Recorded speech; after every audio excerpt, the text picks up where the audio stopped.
You're watching SuckProfessor. Hello, everybody. It's me, Hank. I'm joined by nobody. It's just me. It's just Hank. Don't worry. James and I are both in this video. We're going to do a long kind of podcast discussion review about the movie The Wolf of Snow Hollow, an instant classic. I hope you enjoy our discussion. But it's a podcast, so we kind of ramble about other stuff. James talks about Phasmophobia. We talk about little PS5.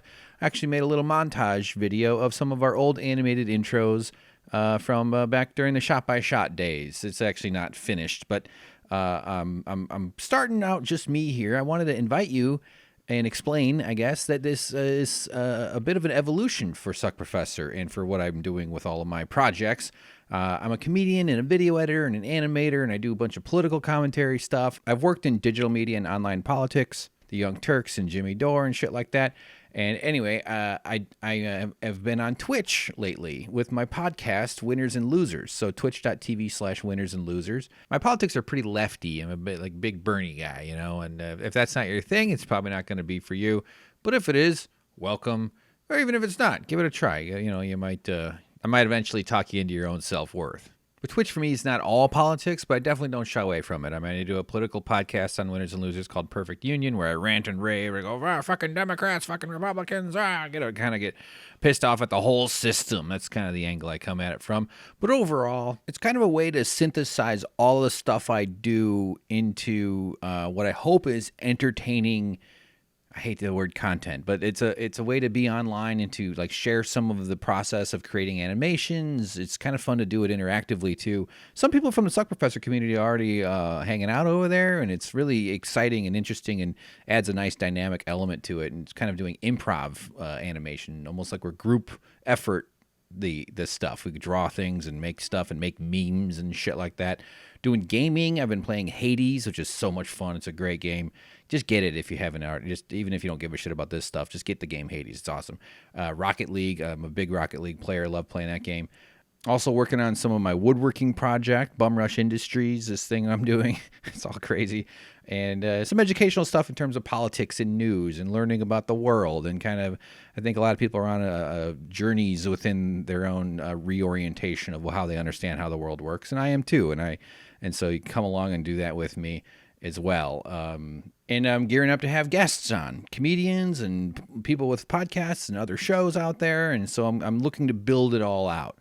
And I'd love it if you guys, if you're interested or if you're just curious, come check it out. You don't need an account to watch the videos. I'm also putting all the Twitch streams up on YouTube, on the Winners and Losers YouTube channel. Check the description for a link. I do a little editing, some sound control. You know, I fix it up a little bit. And so you don't have to even go to Twitch to watch our Twitch stuff. It's in the description down there. And so it's going to evolve. It's going to change. And it means that there's some new life being breathed into SuckProfessor here. We've been in hibernation, a monster sleeping in a cave for a few years. A few signs of activity here and there. But I'm hoping that James and I are going to do more stuff together on Twitch too. Gaming possibly. And for sure, like discussions and stuff. We want to talk about The Boys Season 2. That show was amazing. What We Do in the Shadows comes to mind. A bunch of other stuff. We've seen, you know, there's always things that we could be talking about that are happening. So it's really exciting. It's a lot of fun. There's a lot of ways to screw it up on Twitch. There's so many ways. That's part of the charm of it, I guess, is that it's a little riskier, I suppose, since you're doing it live. And I love the interactivity of it. It's so exciting. So anyway, enough of that. Let's get to this podcast.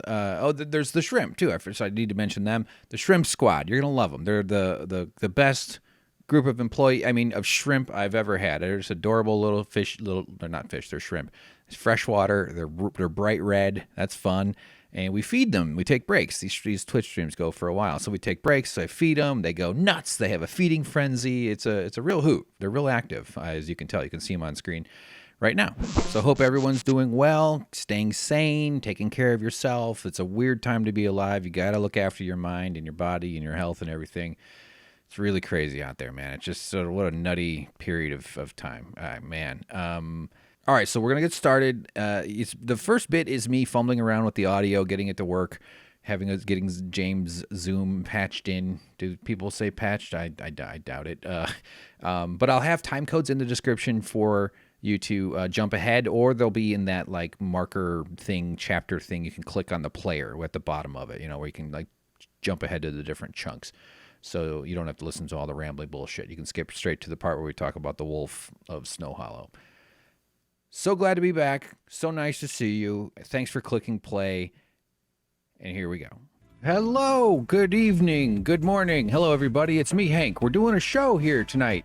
Welcome to winnersandlosers.twitch.tv, the only source for internet content. Thanks for dialing in. James and I are going to do some SuckProfessoring. That's a YouTube channel where we do TV show reviews and video game stuff and movie discussions and shot-by-shot recaps. Been tons of videos up there. So James and I are going to get on Zoom. No video of us, although I do want to do that soon. However, we are going to do like probably take a look at this movie, look at some footage of this movie, the trailer at least, and maybe some other stuff about The Wolf of Snow Hollow, a groundbreaking film, which you'll be excited to hear about. But I'm just explaining since, we don't, I'm bad at Twitch. I'm new at Twitch. Let's just say that. I've yet to learn. And this is our first time incorporating James and myself. I've done one Zoom call and it worked. So I'm assuming that it's going to work. But I just want to prepare you, my dear patient listeners, for the possibility that this is going to be a little messy here in a second. So you might hear James, you might hear me. Hopefully you'll hear both of us, and we'll get kicked off nice and easy. But it could be just us fumbling around. But then if you hear us both fumbling around, then it's probably working. So if it doesn't work well, I'm going to mute the audio and let the shrimp play, so you'll still be able to watch the shrimp while we work on it without the audio. All the audio comes off the computer into the streaming thing. So if we have to fart around a bunch, it's kind of ridiculous. Then you'll just hear us having a fight, and it gets violent. Fur everywhere, pubes on the ceiling. It's ugly. So here, let's go in. We're gonna see if James is online here. So I really should have done this before.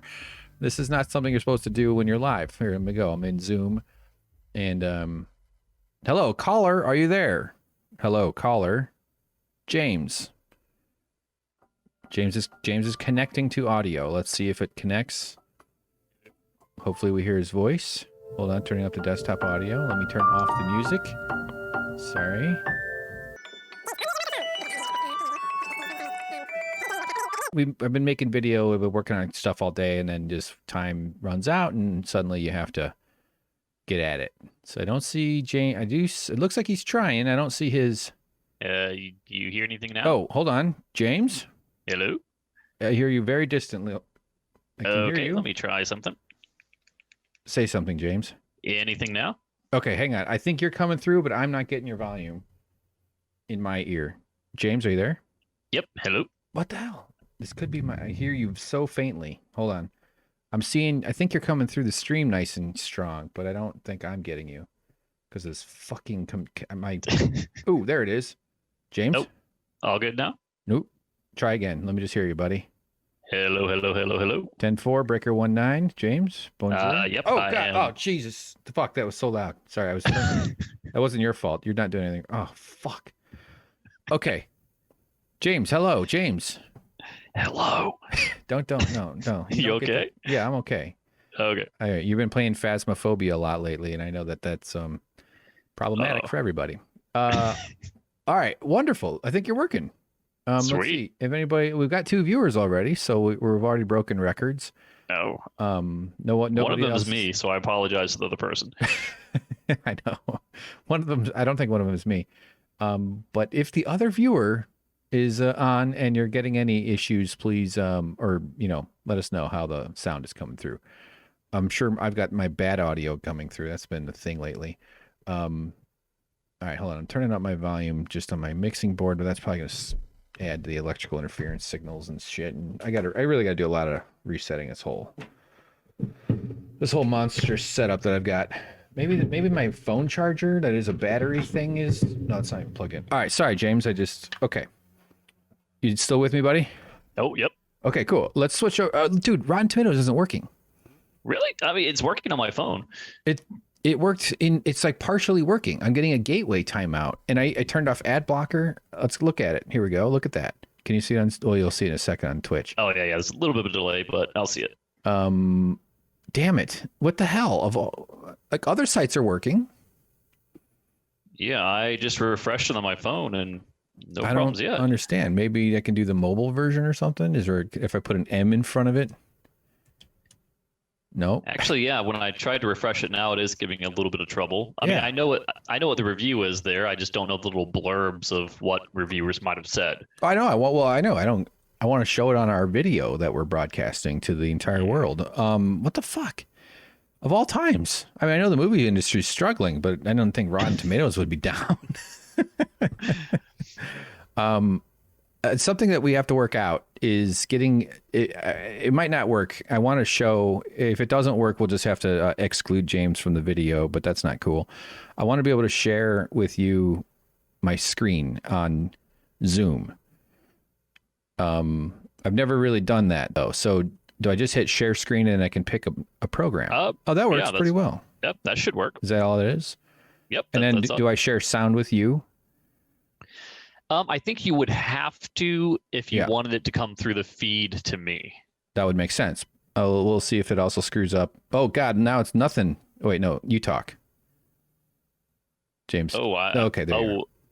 Oh, I know what I got to do. I got to turn off the filters because I think you're going to be fucked up. It's going to mess up the way it... Yeah, this is interesting because I can see on my computer screen your screen being shared, but I don't see it on the stream. That's fine. It's not a stream yet. Okay. I'm just getting... Yeah, that's okay. We're going to switch over to that. So why the goat porn? The goat porn? Because it's the greatest of all time porn. Okay. Hang on. Let me turn off... Oh, I don't have those filters going. My filter... It should be on, though. Where are those... Oh, weird. Why would that be off? I then all my okay. Sorry, hang on a second. Noise suppression off. That's just for my microphone, though. I don't think that should be yours. You should sound fine. Okay, yeah. I'm super paranoid because I know that. Okay. All right, man. So are you seeing the Wolf of Snow Hollow trailer on your screen? Yes, on my screen, I see it. Beautiful. All right, let me switch over to that, and we'll see if we can get the audience in on it. That'll be fun. Thanks for putting up with all this shit, everybody. This is exactly not how you win over a whole core of people, but that's all right. Imagine learning this Oscars stuff. Were like this. Yeah, this is exactly the people in the orchestra pit just started fighting, and hang on, let me Premiere Pro. Okay, but most importantly though, I need to get James and myself on the shot, so we can't. Okay, I'm turning off a shrimp. I am turning on an image. Already have Hank and James. And there, stream. See it? Oh wait, shit, it's too big. Hold on. Not yet. You get so there's a little delay. Oh my God, I'm so bad at this. Where the hell? I was working on my woodworking stuff all day today, so I okay, now I see it. Too big. The heads are gigantic. Heads are too big. I know. I'm fixing that. Transition. Okay, heads are smaller. This is not the red rose time. This is SuckProfessor time. So let me get a different media source here for the background. Background SuckProfessor dark. That's the good one. That's good. And all right. James, tell us about Phasmophobia real quick. I know that's a game you're going to be playing later tonight. Oh yeah, it's pretty much one of the first high quality horror co-op games that I've ever played that has a replayability factor. So what it is, it's essentially, it capitalizes on the whole ghost hunting genre. Whether or not you believe in that thing, well, who cares about that part? Don't, but it doesn't really matter because you can kind of suspend your disbelief, jump in, and have a lot of fun. So I don't believe in Tom Hanks, but I watched Cloud Atlas. Yeah. So basically what it is, you start off with a team. It has to be at least 2 players. It goes up to 4 different players. I believe 4 is the cap. But you start off in a van. You collect and buy equipment like EMF readers, journals for ghostwriting, sound equipment, sound trippers, or whatever you want to call them, like sound detectors. and you canvass a house looking for the presence of a certain ghost. And there are multiple different types of ghosts. Each one will present 3 distinct pieces of evidence. So you have to stay alive in the house long enough to not be murdered by the ghost, while also safely collecting enough evidence such that you can pin down what the ghost is. Meanwhile, you're also trying to collect objectives. Some objectives would be, detect a temperature lower than X Fahrenheit on the temperature gauge, or take a picture of dirty water, because the ghosts apparently like to turn sinks on and produce like muddy water in the sinks. Wait, the sinks spit muddy water out, or they put out clean water and then they like bring mud in from outside and they mix up a batch? Yes, it comes out muddy. So say, for example, you're walking around the house with creaking floorboards, and then in the distance you hear a sink start running. Well, you know the ghost is over there. Okay. You may not be able to see it, but that kind of guides you towards where you need to go. All right. Wow. Okay. So it's very atmospheric. Oh, extremely atmospheric. Yeah. And when the first times you play it, it is genuinely terrifying. Right. But now, I played it so much that I run into the house without my flashlight on, yelling, "Hello, demons!" Well, so it doesn't bother me anymore. But you speaking into the ghost is actually part of the game, right? Like you're actually supposed to talk to it. Like the thing that makes this game so different is that it utilizes your microphone. So even if you're not talking over the walkie-talkie or you're not talking in local chat, it is listening for everything you say and it is reacting to it. So much so that when you start the round, it tells you the name of the ghost. And I'm not saying like Banshee Oni. It's like, this ghost name is Mark Robinson, which is kind of funny. But if you use the ghost name, it will anger the ghost and it will drain your sanity faster and attack you faster. And if you use profanity to the ghost, profanity angers the ghost as well. The ghost doesn't like profanity? Does not. The ghost is like right next, one from my own heart. Does not like it. You okay? Well, Rotten Tomatoes is suddenly working. What the hell? That is so weird. With ad blocker still going, I was assuming it was like trying to fight me on my ad blocking. Something went on with that. That's crazy. So it's not working. Sorry, buddy. We had a breakthrough. Yeah, it sounds like the game is pretty popular though, right? People are excited, and I mean, it's the potential a lot of replay ability for fear and for hilarity is just through the roof. Oh, all right. Sounds like I should add that to my resume. So we're let's see. Well, let's talk about Wolf of Snow Hollow. This is a treat of a film. Let's go back. I'm going to go back to, or I can just bring the browser into where we. We'll go back to the. We'll switch back to the full screen here. Sorry, I mean the split screen. This one here, because now that the Rotten Tomatoes is working. Well, as we've just revealed, I actually meant to show this later. Screwing everything up. I wanted this to be a reveal, but Rotten Tomatoes gave it 89%. And audience score 74%. So that's people generally really like this movie. Those are pretty high numbers. If someone said, "You want to go see a movie?" and I was like, "What score is it?" and they're like, "Those scores," I'd be like, "Fuck yeah, that sounds pretty good. Let's do it." I like wolves, snow, hollows. It's all fun. Right, James?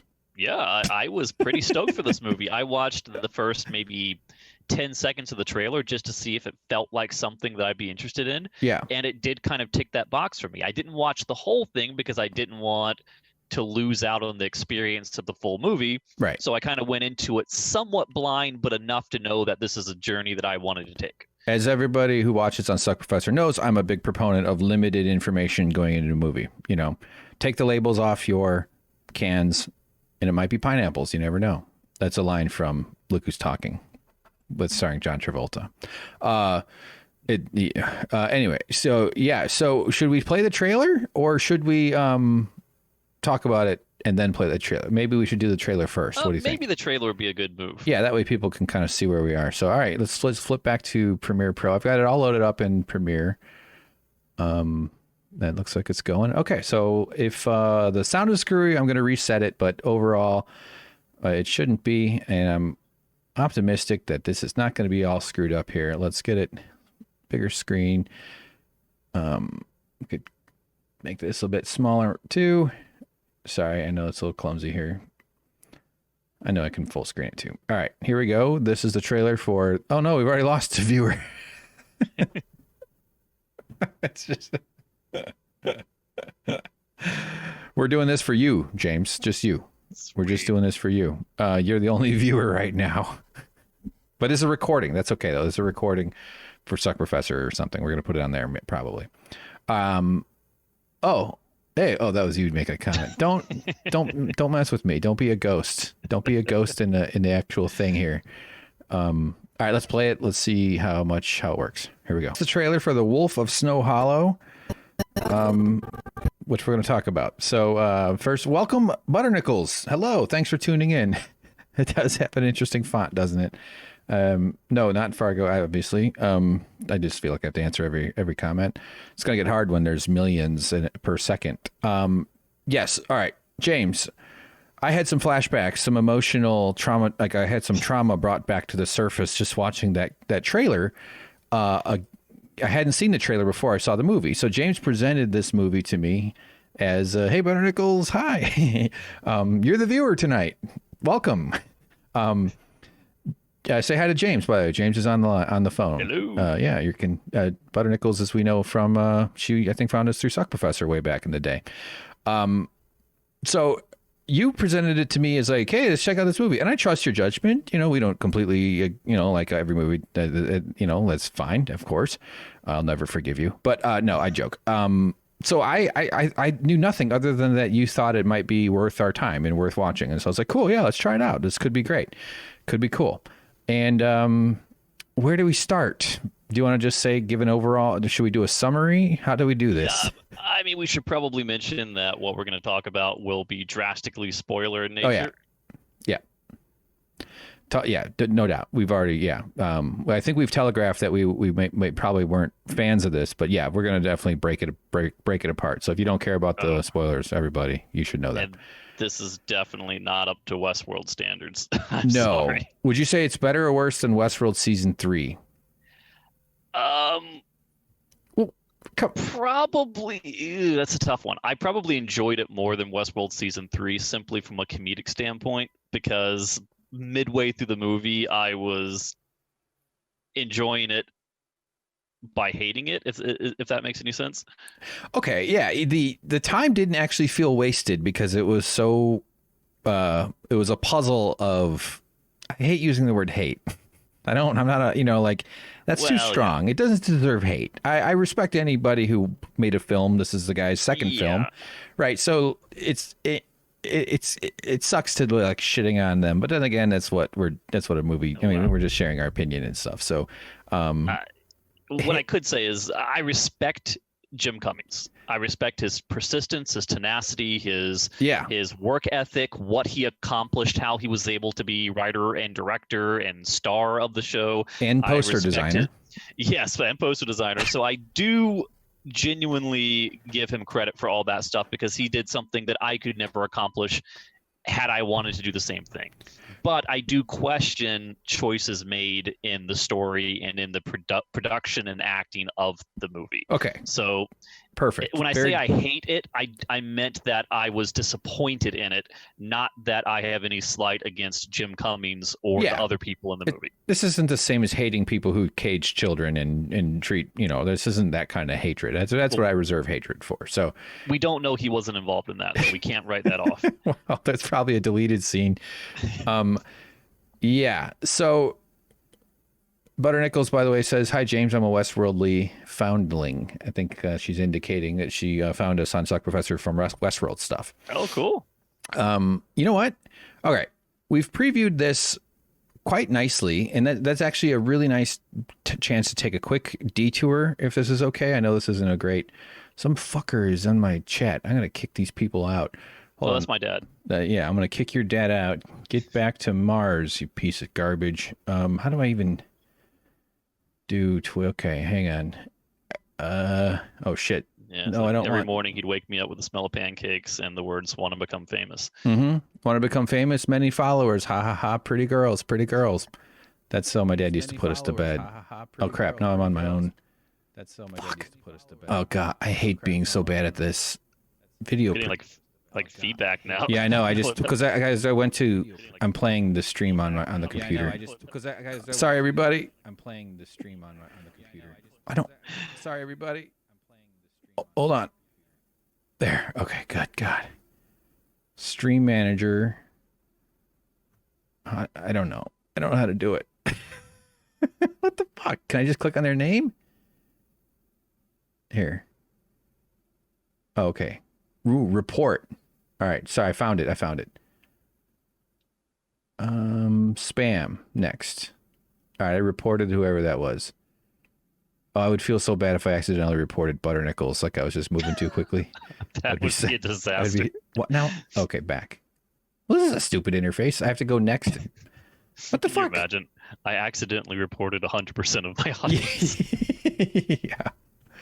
This is so weird. Oh, I gotta answer more questions. Attempts to scam other community members.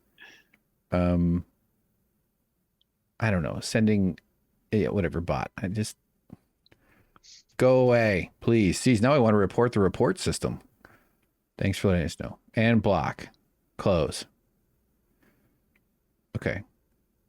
All right, you wonderful. Made the world a safer Oh, cool. place. Butternickles reported too. Thank you. We are all doing our part. All right. Oh, God, that totally threw me off. Okay, so real quick, though, since Butternickles mentioned Westworld, and we're about to really get into our Wolf of Snow Hollow discussion, but I did actually spend, this is actually, James, why we were a little late here. I didn't budget my time well today, but I wanted to get us to a point where we could play this little tidbit to remind everybody some of the nice memories that James and I have created with each other and for some of the people who watched us over the years. I think it's not a thorough. This is probably going to be an evolving project. But also, you know, this is also what pissed off a lot of people too, because we certainly upset quite a bit of people out there. So without further ado, I present you with, with Hank and James, a retrospective. Can I have some in memoriam music, please? John Williams. John, wake up, John. John Williams is dead. See, that's why it's bad. All right, here we go. Ready? Playing now. You're watching SuckProfessor. You're watching SuckProfessor. You're watching SuckProfessor. Hello, everybody. It's me, Hank. I'm joined by James. Hey, buddy. We're taking a journey into deep, scary space. Sir, hello, everybody. It's me, Hank. I'm joined by James. Hello, James. Good sir. The band is back together. Talking TV shows. Westwood. World. Hello, everybody. It's me, Hank. I'm joined by James in Wonderland. So we're talking about this theory we developed. Joined by James, my favorite film buff of all time. We're doing a shot by shot. What is this called? Trailer breakdown of Alien Covenant, where the aliens become nuns. Yeah. We're talking about Lady Bird. Joined by James Kazaya. Hello, buddy. Hello. Welcome to Taboo Episode 7, Season 1. I'm joined by James. Joined by James. I'm joined by James. Oh, howdy, James. Hello. Hey, cowboy. Joined by James. Look out, everybody. He's dangerous. He's got a bolo tie. So, I'm joined by James. Hiya! That's the cowboy language, James. I'm joined by James, my favorite handsome cowboy in all the land. That's you. Okay. I'm joined by James. Hey, James, cowboy James. I'm joined by James. Hey, dude. Hello. Hey, you're watching SuckProfessor. Hello, everybody. It's me, Hank. I'm joined by James. What? I had fun watching it with you. Yeah. So let's get to... Shut up, James. I'm doing the intro part here. No sleeping. All right. If you start nodding off, I will poke you in the ear with a wet finger. And Alrighty. How did it get wet? Well, you'll be asleep and you won't know. It won't be my spit. It'll be worse. Okay? God. Right. Now, I wouldn't go so far as to say theory. I would say, parallels, tributes, homages, references, little tiny tidbits that kind of sneak into Westworld that seem to be directly correlated to the world of Alice. All right. Calm down, Pat Sajak. It's a fucking theory. Okay, here we go. Looking pretty good with your mustache there, big fella. Yeah. I say see Lady Bird. Oh, by the way, James, your bandolero, you're looking fucking intimidating. Have you been combing your mustache? Because it's looking really good. All right, Anchorman, Zoolander, Dodgeball 3. Terrible. Is it hard to drink your morning cup of Ovaltine? Hey, everybody, welcome to... You want to hear what it's about, James? I am all ears. All right, spoilers. Yeah. You okay? Absolutely. Okay, all right. So Lady Bird is about a teen girl who is trying to figure out where she wants to go to school. And what kind of mutant powers does she have? Are you excited? Oh, yeah. You ready? Yep. Are you sitting down? Yes. Right where I want you. We'll probably talk about that later, too, because James and I are a couple of big, soft, cushy tushies, aren't we, James? I wouldn't use that word, but sure. Wow, that was fun. I was literally doing that while loading up the OBS and loading up all this crap in the thing. I was way distracted. So it's obviously a bunch of stuff there that needs to be fixed, but that's not bad for 10 minutes of work. Hey, Butternickles, I actually was thinking about you when I did all that. I was looking, there's so much more. I know there's a Westworld clip where I smashed James in the head with a hammer. It's very funny. Yeah, I want to find a bunch of that stuff. The cushy tushies. It's exactly the mushy cushy tushies. So, thanks for enjoying it. I hope it's good. Yeah, cool. All right. So that's our that's our Westworld. I'll refine that process. James, you there? Did you have a reaction? Oh, no. I'm still here. It was actually kind of weird because halfway through it, I thought that it was over and you started talking and then I was about to respond and then I responded. So that was a little bit of a mind bend right there. That's all right. Yeah, this is weird. I mean, this whole, everything about it is goofy. So, okay, let's get back into the Wolf show. That's fun. Well, what about man? There's so much on SuckProfessor. There's hundreds of hours of us yammering about TV shows and even more video game hours. It's a whole world of stuff over there. So it's nice to be back on the channel, isn't it? James, tell them what they should do. Smash that. Bell. Yes. Smash that. No, I get so awkward and uncomfortable with every bit of this. Wolf of Snow Hollow. What? Should we give like a brief recap of what the movie's about? Yeah. Yeah. Oh, yes. Okay. Also, let me just clarify. Oh, shit. Oops. Sorry. James and I have normally done this stuff together, like sitting on a couch, and this is our first time, I think. Well, we did it one or two, like remotely when I was traveling, but usually it's a little weird doing this on the Twitch. So this is actually going to be a little bit of adjustment for me. So I don't know why I had to get that out there. I just wanted everybody to know about my emotional register right now. Go ahead, James. Give us a little recap. Yeah, so basically the movie itself is billed as being a thriller comedy, I would say. But the movie doesn't really establish itself up front as a comedy. So Hank and I both went into it not realizing that this movie was intended to have a comedic overtone or undertone, which of those words is more appropriate. So we got into the movie and it opens up with what can best be described as a grisly murder of a young woman by a large, towering, werewolf-looking creature. And she's being torn to pieces in front of a house by this creature who is standing on two legs, must be at least 7 feet tall, and is growling and biting and clawing and just ripping her limb from limb. Mm-hmm. And we find out after the fact that the wolf not only completely mangled her, but it made off with entire parts of her body. And I don't want to get too much into that, but it took very sensitive areas of the body, ripped off arms, and the coroner is describing it as a vicious wild animal attack. The footprints are of a wolf, the bite marks are of a wolf.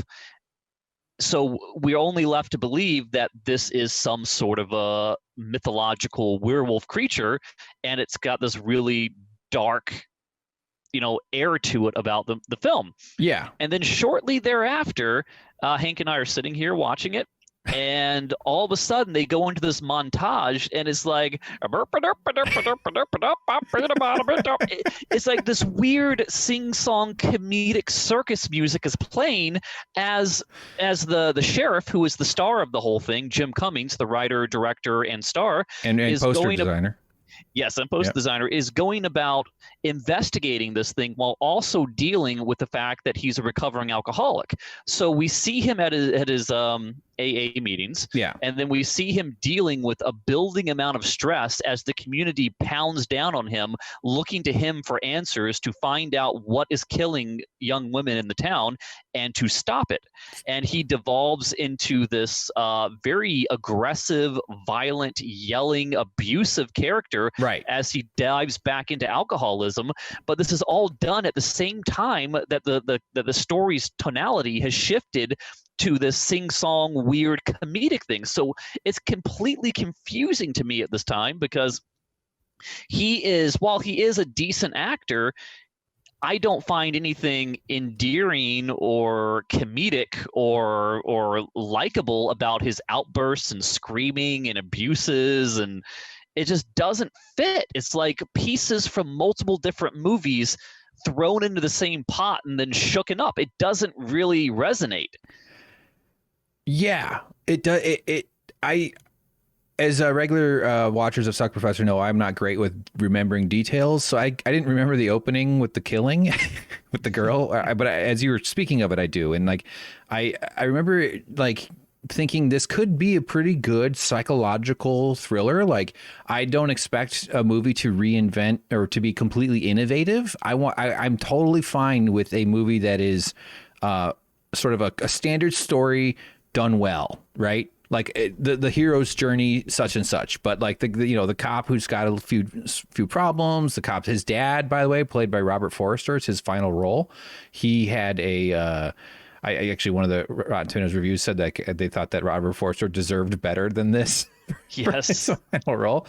And so I was kind of optimistic about it. I was thinking, okay, I'm going to give it a chance. I'm open-minded here. Let's see. Okay. All right. This is okay. The alcohol thing, that could be explored for some interesting stuff. And it was, as it got going, like you say, it suddenly switches into that strange, montage part. I wish I had that on video. That was like, we should have recorded that and played it. We were looking at each other like, are you seeing this? Yeah. Am I wrong? Am I crazy? It was like an editor was trying to get fired and they snuck in a part of the movie that didn't belong or something. It was so tonally bizarre. It just didn't make any sense. It was inappropriate for the thrust of the story that they'd established, and the grit and the grizzle. Like, there's totally a room for a humorous dark comedy like Slither, or that one where Kathy, what's her face, kills her family. It's a dark comedy. I'm sure there's a shit ton more examples. I'm too stupid to remember any of them, but I'm not, and I don't think you're saying either that like comedy and horror shouldn't mix. I think it's a really great mix when it works. Oh, Shaun of the Dead, one of my favorite movies. Yeah, for sure. But this had no idea what it wanted to be. And we were starting to get that sense pretty quickly. But nevertheless, there was some interesting shots of the trees. There was some stuff that was worth looking at. I mean, it wasn't all complete. Like, I don't know. Go ahead. You can. Well, another thing that kind of caught me off guard was that as we progress through the movies and he delves further into his alcoholism, starts losing more of a grip on reality as more murders pour in, we're introduced to the victims of these eventual murders. And in each case, with some notable exceptions, I think at one point we find a man that's chopped up, stuffed into a garbage can. Yeah. But aside from that, of the victims that we are focused on, they are all, oh, shoot. I just got a LA County COVID alert. Yeah, I know. Jesus. Well, that's scary. Anyway. Welcome to Trump's America. We're getting pandemic alerts. This is beautiful. We're the dystopia. Yes, I've been in my official. house for the past 8 months. I'm aware. Yeah, right, exactly. Yeah, I've been breathing into my underwear for 8 months. I'm pretty sure I'm aware of this. But the thing that struck me as odd is that every single one of these victims is presented in what seems to be a deliberate display of the color red. The first woman is wearing a bright red jacket. The next woman is wearing a red ribbon around her hair. And when I say a red ribbon, I don't mean like a subtle red ribbon. I mean one that is like flowing down to her mid-back from a giant ponytail in the back, and one which is in your face due to the choice of the camera angles. It's literally her back with her giant red ribbon pressed up against the lens of the camera with a double over-the-shoulder shot of the police in front of her. Yeah. Or not the police, but the other characters in front of her. So it's like there's something – I kept thinking that, okay, this is a werewolf movie. there is something about the color red that is making the wolf drawn to these particular people. And there's something about that that's making it choose which body parts to take from each one of these. And I was getting like Jeepers Creepers vibes. So I was like, okay, meaning it's like assembling parts. Is that what? Yeah, maybe something like that, like a Buffalo Bill, Silence of the Lambs, something like that, but with a werewolf, because we know it's a wolf for a couple of different reasons. The first reason that we know it's a werewolf is it's growling like crazy when it's attacking these people. We get to see it attack them from the perspective of the wolf. Then we get to see the wolf standing up on two legs in the moonlight. So we know it's not a human because it's got these like weird wolf legs that a human legs could not fit into a suit like that. That has to be a wolf. And we know it's a wolf because it's leaving deep indented wolf footprints, which I guess you could fake. But the coup de grace is that it's leaving giant wolf bite marks that the coroner has identified. So we know this isn't like some fakery. This is absolutely a werewolf that we're dealing with. I'm trying to find that picture. I know that there's a shot of that you're talking about where we see it standing. And the other thing that was really interesting to me while watching this, and I'll talk more about this a little bit later, but the character of the sheriff, the main character, has a very distinctive dental pattern that I have not seen in any other person.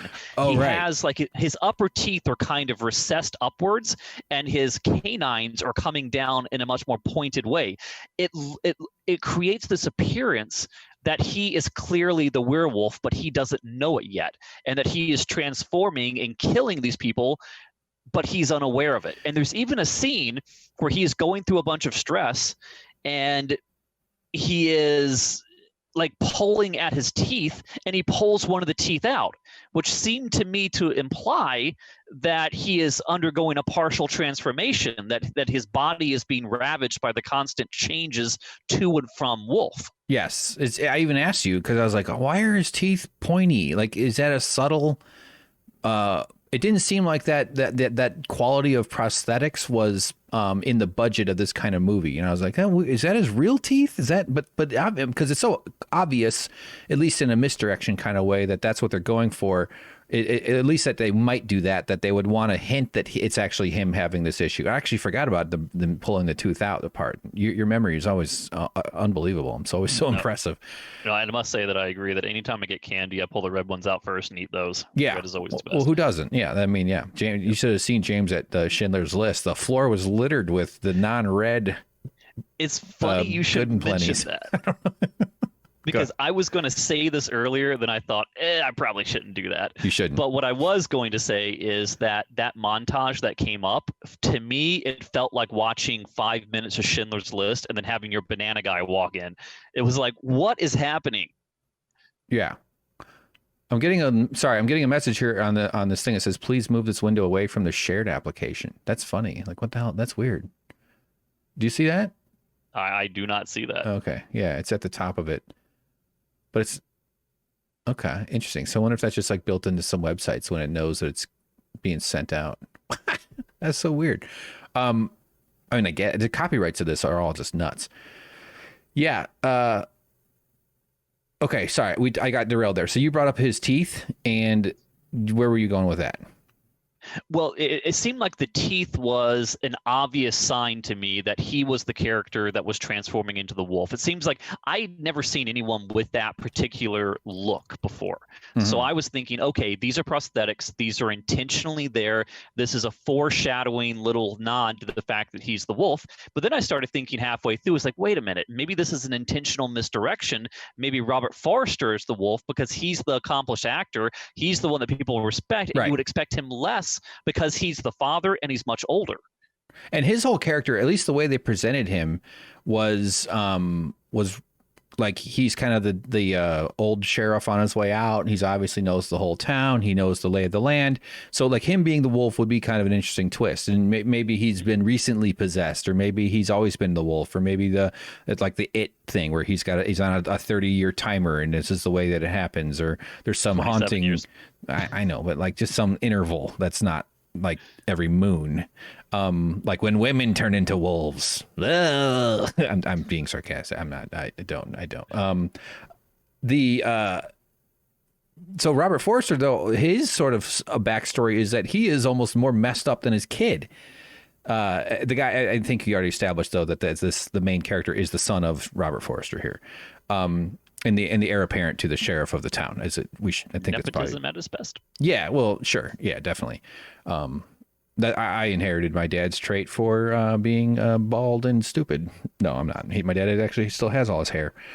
What the hell's wrong with me? But Robert Forster, then he has like an emotional breakdown. Like he like the joke, it was sort of a joke, is that he is putting up a facade of strength because he can't let anybody know that he's got some kind of like terrible heart condition or something. So as soon as like the press goes away, because he's got to answer questions because the townsfolk are giving him shit and like there's reporters or whatever about the murder. As soon as like they were behind closed doors or something, he immediately goes, "Oh God, oh jeez," and he like kind of turns into sort of cartoonish, takes this like Jekyll and Mr. Hyde thing, and you're like, well, this guy's extremely he has like an anxiety problem or something. It's weird. It didn't register very like organic, as if like it just was like, what? Why? It's like he's two different people, and neither one of them should have any authority over anything. It didn't seem, something was goofy about that. So go ahead.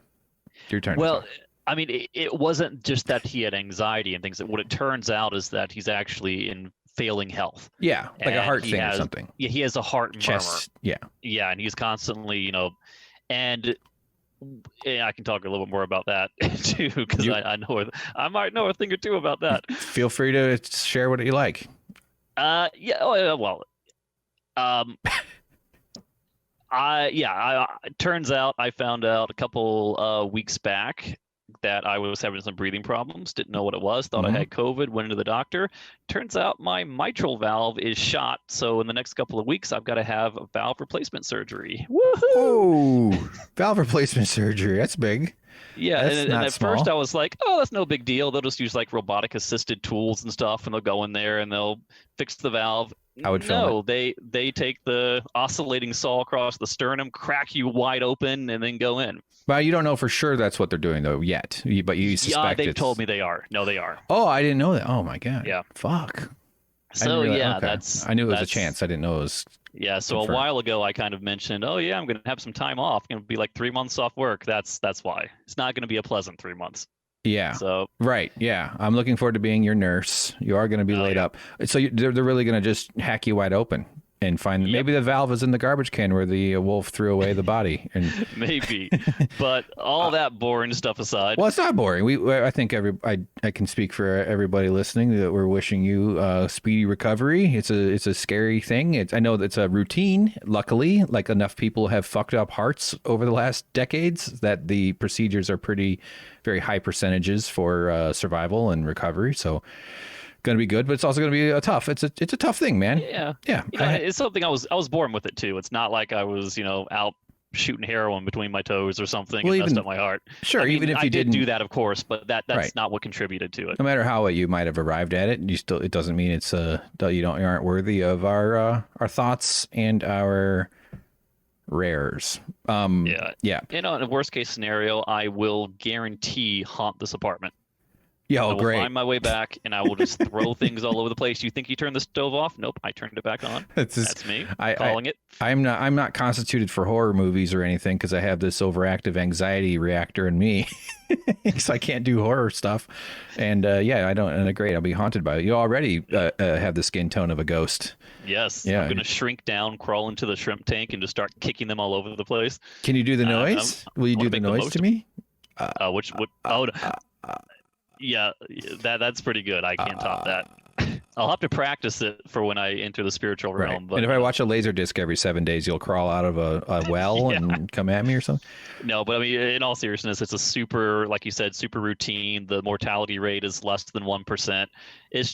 It's the mental stigma of knowing what they're going to do. Yeah. And having to wake up with drainage tubes in your chest and your sternum cut wide open. And that's the part I'm not really stoked for. But, I know it's for the best. I know I'm going to feel better. I know if I don't do it, I am going to die. So it's kind of silly to be anxious about it because you have to have it done. Sure. There's no choice in the matter. So why fight it? Why worry about it? It is what it is.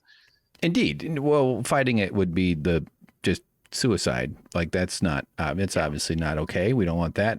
Yeah, you go with it and you do your best to manage the material, like the stressful parts, the surgery itself, the dealing with the hospital stuff, the annoying health insurance bullshit that we all have to deal with if you're lucky enough to have it, which you are, gratefully. The COVID pandemic makes it so much worse. I can't come with you and touch my cheek to your forehead to make sure you don't have a temperature like my mom used to do when I was sick. Yeah, I mean, they will not let any visitors. No visitors. So you got to go into a hospital for like what? How long are you in? Like 4 days? They say on average just between 4 days to a week, depending on how quickly you bounce back from it. Yeah. Okay. All right. Well, we're all pulling for you. I'm going to be helping as much as I can, and I'm going to keep you really drugged up so I can play PlayStation 5. Haha, gotcha. Yeah. And the good thing is that there's only 3 things in life I'm afraid of: it's heights, needles, and being cut. So I got this. You do. You you chose not to have it done on the roof. Oh, and the fourth one, waking up in an unfamiliar place. Right. So this is totally my wheelhouse. Yeah, totally fine. You'll be okay. You'll be okay. All right. So you have a little familiarity with the heart issues, so that we're connecting to the movie review that we're doing here. So the next absurd moment that happens in this movie is we're trying to figure out who the werewolf is. And we get this weird cutaway to a man with a wolf tattoo, and the camera kind of pans up and he's at like a burning pit or some sort of a pit where he is. I think it's a burning pit. I want to say that. And we see body parts in the burning pit, and he's standing over top of it like he's getting rid of evidence. So like, holy crap, here's the werewolf. This is the man with the wolf tattoo that's doing this stuff. He's got body parts. I mean, you don't just have body parts unless you're a bad person. I mean, body parts that aren't your own. Right. Yeah. And you should really only have the ones you're born with, unless you're yeah. I mean, you could be a collector, I guess. Rare exceptions. Yeah, or maybe a donation, like, it's like all about consent. Yeah. I would write Go ahead. So at this point, we're like, okay, the story has now told us who the werewolf is. Now it's a matter of figuring out more about this character and figuring out why he's collecting the body parts, what his motive is, and how he can be stopped. And then before you know it, Robert Forster is suddenly dead from his heart murmur, and this guy is on a autopsy slab who just died. I don't know if he had a heart attack or what killed him. But the man with the wolf tattoo on his hand is now dead, and yet the werewolf is still at large. So it's like, wait a minute. Who was he? Why did he have the body parts? Was he the wolf? If he's not, are there 2 wolves? I mean, what the heck is going on? Yeah. So the mystery is expanding, but the bigger mystery is, why did they release this movie?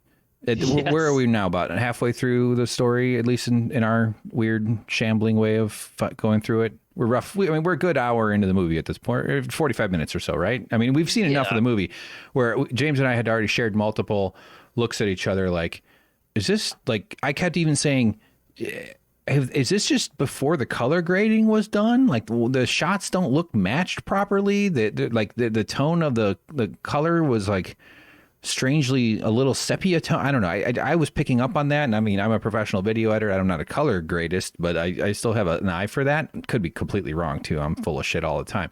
But the audio was goofy. I don't know. It just didn't seem finished. It just seemed like this was like a cut you would have and then send it off to the executives for review, and then they'd be like, "Oh my God, we wasted all of our money on this garbage movie." Like, what the fuck? The whole tone was bizarre. Go ahead. What? I just realized your screen still says starting soon. Oh, shit. All right. Sorry, everybody. We have already started. Now we gotta start over. All right. That was just a good rehearsal. Hold on here. There it goes. Perfect. So the what did you say? The guy with the tattoo dies, and now we're wondering who the wolf might be. Yeah. So now we're like, okay. And the townspeople are getting more nervous. Yeah. So like, okay, clearly Robert Forster wasn't the werewolf. Clearly the man with the werewolf tattoo was not the werewolf. So who is it? And then we get to this weird grouping of scenes where the police are collecting materials that were found on the body of the victims, found on or around the body of the victims. And they're returning them to the next of kin or to the, what have you. And for some reason, I think it's Jim Cummings, the main actor, the sheriff, is in a library doing research, and he comes across is like the small little metallic, almost like something you would expect to see like pushing through leather or sewing implement, something like that looks like it's attached to like sewing, like I can't think of any better word than to say it's some sort of sewing implementation. Yeah, it had kind of there's like a word for it that I'm trying to pull out, and every time I reach for that word, I just bring back the word sewing. So I'm repeating myself a lot. So that's I'm not working for me. It's okay. It was to me. It was like a good way to describe it is like if you've ever watched a lot of Star Trek, it'd be like something one of the doctors would have. It'd be like a future scalpel. Yeah, like a tool for some sort of precise, a metal tool for some sort of precise working on skin. It clearly had some pointiness to it, and we know what it was eventually, right? Yes. So he gets I'm assuming he gets an idea that he has identified what this is, and he goes to. Whoa. That's sorry. Fucking Windows. I didn't. All right. I'm working on a thing here. It's okay. So he goes to a particular individual that he suspects might have some involvement in these matters. Yeah. And he goes and knocks on the door of the local taxidermist guy. And I believe he does that because he recognizes that this tool is a tool of taxidermy. Well, when does he get a hold of the tool? This is the part that's really unclear to me. I know the end of it, or near the end, where it's like the linchpin to the whole thing. Yeah.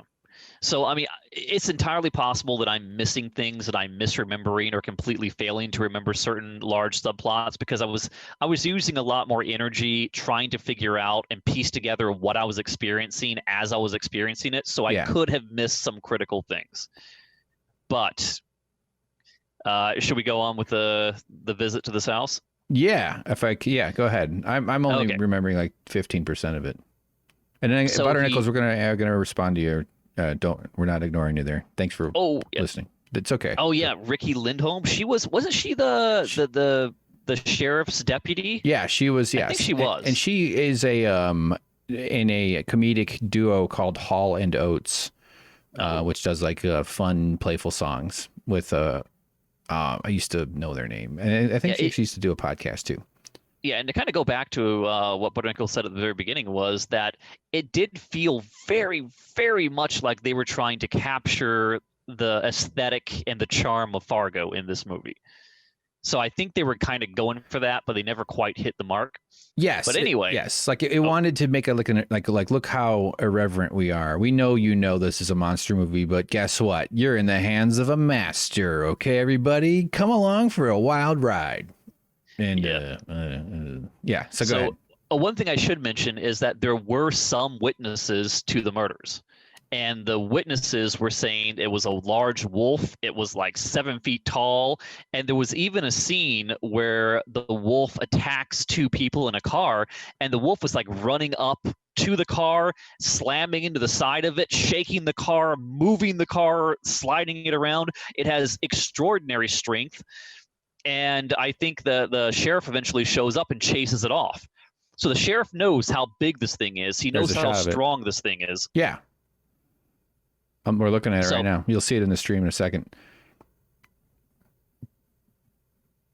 Waiting? Yeah, I don't see it quite yet. It's all right. It's okay. Good keep old going. delay. Yeah, there you go. There it is right next to the car. Yeah. And it is a formidable beast. And at one point it was up on top of the car. Yeah. It's clearly not a human. Clearly. So we get back to this store or this house, the taxidermy guy. And the main character is questioning him. Is like, oh, where were you? Here's some, were these? I can't remember exactly what he asked him, but the door closes and he goes, oh, just one more thing. He kind of pulls a Columbo on him and says, I noticed that you're hunching over to answer the door. Would you mind standing up to your full height? Because the one thing he knows about the wolf is that it's like 7 feet tall. Yeah. And there's this scene where the taxidermy guy starts standing up slowly until his head is like almost obscured by the top of the door. He's a super tall dude. And he's kind of a skinny mini guy. He's like a bunch of very tall, lanky guy. Yeah. And then they exchange this glance between each other, and then he bolts out running. The cop runs in after him. There's a struggle, and he ends up taking a large butcher knife and stabbing the sheriff like through right below his sternum and lifting him up and almost pinning him against the wall with this giant knife. Yeah. And during this, the sheriff is just like, blood is gushing out of his mouth. He's bubbling blood everywhere, choking on it. He is clearly a mortal wound. He is not going to survive this thing. And he gets thrown on the floor, and the taxidermy guy runs into the next room.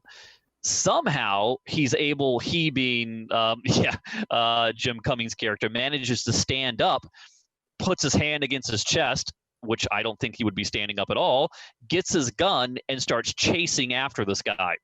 And as he gets to the back door, he can see that the taxidermy guy has put on part of the werewolf costume, except for the head, which confirms for us that this was never a werewolf to begin with. This was an actual man, which we'll get into. That's hilarious, by the way.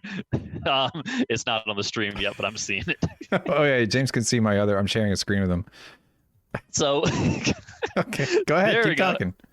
So, at this point, he doesn't have the head on. He has the suit on, and he just screams at him like this, like "Rawr!" that kind of thing, and then runs off into the woods.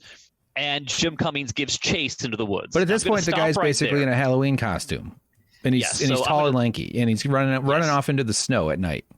So stopping at that point, not going any further for the time being, we now know it was never a real werewolf to begin with. So please explain to me how he was able to bend his legs backwards to fit into the wolf costume for those kind of legs, how in the world he was able to rip people limb from limb with his wolf costume, how in the world he was able to do that and convince a coroner that these wounds were consistent with a wolf, how was he able to growl the way that he did during the attacks that we heard, how is he able to create giant, gaping, gashing wolf bites when his wolf head is nothing more than a taxidermized static wolf with a non-opposable mandible, whatever you want to call it? Right.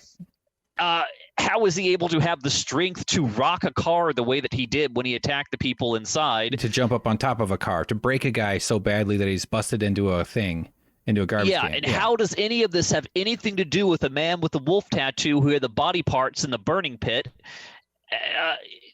None of this makes. And the guy right there, you can see on the screen the chopped up body in the garbage can. What was that all about? I thought that was actually well done, just in terms of the sheer physics. To think, because I actually used to work with these big brute canisters. They're really powerful. They're really good for storing aquarium water. I thought you were going to say I used to work with chopped up bodies. No, I literally, but one of the tools of my former trade was doing big buckets, and a garbage can's a big bucket. And if you use a shitty big bucket, it'll split eventually. These are made for like holding and being good. So anyway, point being, this whole sequence where they come up to the thing, and they don't show it in this trailer here that we've got, but they do show the head like wedged up against the chest. I mean, it was pretty grisly. Like they could have leaned into that. They could have leaned into the gross and the mystery and the horror and the violence and the grittiness, and they could have, and his alcoholism and his dad's problem and his dad's death and with maybe the occasional funny moment thrown in, but the tones, or they should have leaned into all the humor and the quirkiness and the guy with the crazy attitude and just blowing up at his employees and freaking out and being super intense and very weird. I'm sorry. I'm just starting to go off on a tangent there, but yeah. So now we know who the killer is. Yeah, and did we even get a shot of why he was taking the specific body parts that he was taking? I mean, was there like a Buffalo Bill Silence of the Lambs scene where there was like an assembled human body skin suit or something like that? I didn't see anything like that. I don't. Did I miss it? No, I don't recall. I mean, other than that, him being a taxidermist was, I think, I think that was basically why maybe we missed it though. Maybe we didn't get into the reasons. But why a wolf? Why that way? Why anything? Yeah. Oh, right. I don't know. It was all just so weird. Oh, look at this. There's the guy with the tattoo, the burning pit right there, where he was burning the bodies. Yeah. Body parts. Right. What was that? He? What was the deal? And there was a misdirection shot where they show like a wolf running into a trailer, but this guy had pet dogs that were big, like huskies or something, right? Isn't that all that was? Yeah. It was a very sloppy, because it didn't connect to the lore. It wasn't like he was an apprentice wolf that wanted to get, back into the game or something, or, it was so weird. And he killed. So did they ever do anything about this guy who was killing and burning bodies? I don't think they ever do resolve the tattoo guy. Yeah. If they did, I completely missed it. But, kind of moving on to the next part, he chases the guy out into the woods. And of course, he's been mortally wounded, like egregiously wounded, yet he still manages to go out there. And I think he fires off a shot or two, doesn't really hit. And then he's rolling around in the snow with the giant werewolf guy fighting. Of course, he stands no chance whatsoever. But the cliche thing happens, and all of a sudden the wolf is about ready to deal the final blow. And then boom, boom, boom from the back, it's Ricky. She's there. She incapacitates him. He's laying on the ground, breathing heavy. And then Jim Cummings stands up and empties like 6 rounds directly into his face. And you see the whole thing. It's not gruesome, but it's like little bullet holes start appearing in his face. Right. So, and then the epilogue is basically Jim Cummings is no longer the sheriff. He's off doing something else with his daughter and his family. And I forget what her name is in the movie, but Ricky Lindholm, she's now the new sheriff. Yes. She seemed to be the only sort of level-headed, competent one in the entire thing, right? Yeah. I mean, she was great. Yeah. But, aside from her, it's like I can't say that there was much else that made sense or felt redeemable about this whole thing. Like right now, knowing that he's a man in a wolf costume and he's trying to get into the Jeep, what is his incentive not to try the door handle? I mean, he can do it. Well, wolves don't know how to use. It's like really staying in character. He knows that wolves aren't great at doors. They're like velociraptors. Yeah, it's not like he's some supernatural being that's feeding off the fear of the people inside and he really needs to sell it. He just needs to kill them, get it over with, and then make off into the night so he doesn't get, captured. He's a method actor, yeah. But he's like a very lanky guy. I couldn't rock a car like that if I tried. I'd love to see you try. That'd be fun. Oh, yeah, that wouldn't go over too well. I'd like to see you try to rock a bike. Yeah, probably. No offense. Probably couldn't. But that's the thing, and that's my beef with movies like this, because all right, a movie that has a twist ending, the twist is only fair if all of the foreshadowing beforehand adds up. It is not fair to lie to the audience and then to feel as though you've successfully deceived them with a twist. You have to make all your pieces add up for it to be effective. Yeah. Agreed. Yeah. Or at least like the pieces that don't add up need to be minimized. I mean, it's a lot of movies that are still good, still have maybe some loose ends that don't quite wrap up perfectly. Like that's a very difficult thing to do. And as a sophomore filmmaker, maybe it's not fair to expect that, but, we both were just sort of like, okay, this was sort of a weird mess. Like we definitely didn't hate the hour, and we're doing a show about it. We were sort of intrigued enough by it to talk about it because it was really interesting. But really what made me want to talk more about it, and what kind of like normally I one of my skills is letting shit just slip out of my brain. It happens often without my knowledge. I don't even realize it's happening, but I'm pretty good at just being like, I don't have time to think about that movie I didn't like. So what? I'll move on. Big deal. But then when I saw the Rotten Tomatoes score, and this is usually something I don't necessarily get hooked on either, the fucking 89%. People love this movie. Yeah. The Rotten Tomatoes scores were just stunning. It was so weird. Like I felt like this is like the Trump era personified almost. Not. I mean, I'm not saying the guy's not. That's cruel to compare anybody to that. I'm not saying the dude is. I'm saying like I felt like my whole understanding of reality is being twisted around here. Here's one on Rolling Stone. It's the personal demons rather than old-fashioned monsters that get you. One of the central tenets of Cummins' genre exercise portrait of a screw-up mashup. The Wolf of Snow Hollow is a pleasingly quirky outing that has fun with the mythologies of both monsters and men. It did a bad job of the mythologies of monsters and men. Yeah. Like, what? It felt like they had a bunch of ideas that they cut from the movie, but they didn't cut the connective strings that led to those ideas or led to the fruition of those ideas. Mm-hmm. So you have all these loose threads hanging everywhere that never really go anywhere. Yeah, well said. Yeah, and the tone part, the comedy mixed in with the horror, mixed in with the strange montages, and all none of that rang consistent or accurate, or like you kind of said, it's like a whole bunch of different parts of different movies. So it was like a Frankenstein, but if they'd used birds, ducks, geese, lizards, fish, humans, rhinoceros, like it's Frankenstein at least was made out of other people. This was like a Frankenstein of all kinds of other stuff. Terrible analogy, yeah. Hank, you fucking idiot. No. Speaking of analogies, people's asked, is it maybe an analogy to drug use? Like, is this a meth thing? Do you think in any way this could have been like a larger discussion about, alcohol abuse or substance abuse, because the sheriff is going through that himself? Is it like the demon within or the beast within? Turns out that man is the beast. It occurred to me that might be the case, or that man has to conquer his own demons and that there's a beast inside. I thought that's where they were going with it, in terms of him either being the wolf or him having to convert back. I actually predicted that his alcoholism was going to be the thing he needed to go back to unleash the rage that he obviously had, because he would blow up at everybody. He would freak out. I had that shot of him. Okay, hold on. Right. This one guy that he's yelling at his own guy here. This moment here, look at it. Look how he's just screaming at him. Let me turn the volume on here. Do your job. Oh, what the hell? Oh, I'm sorry. Hold on.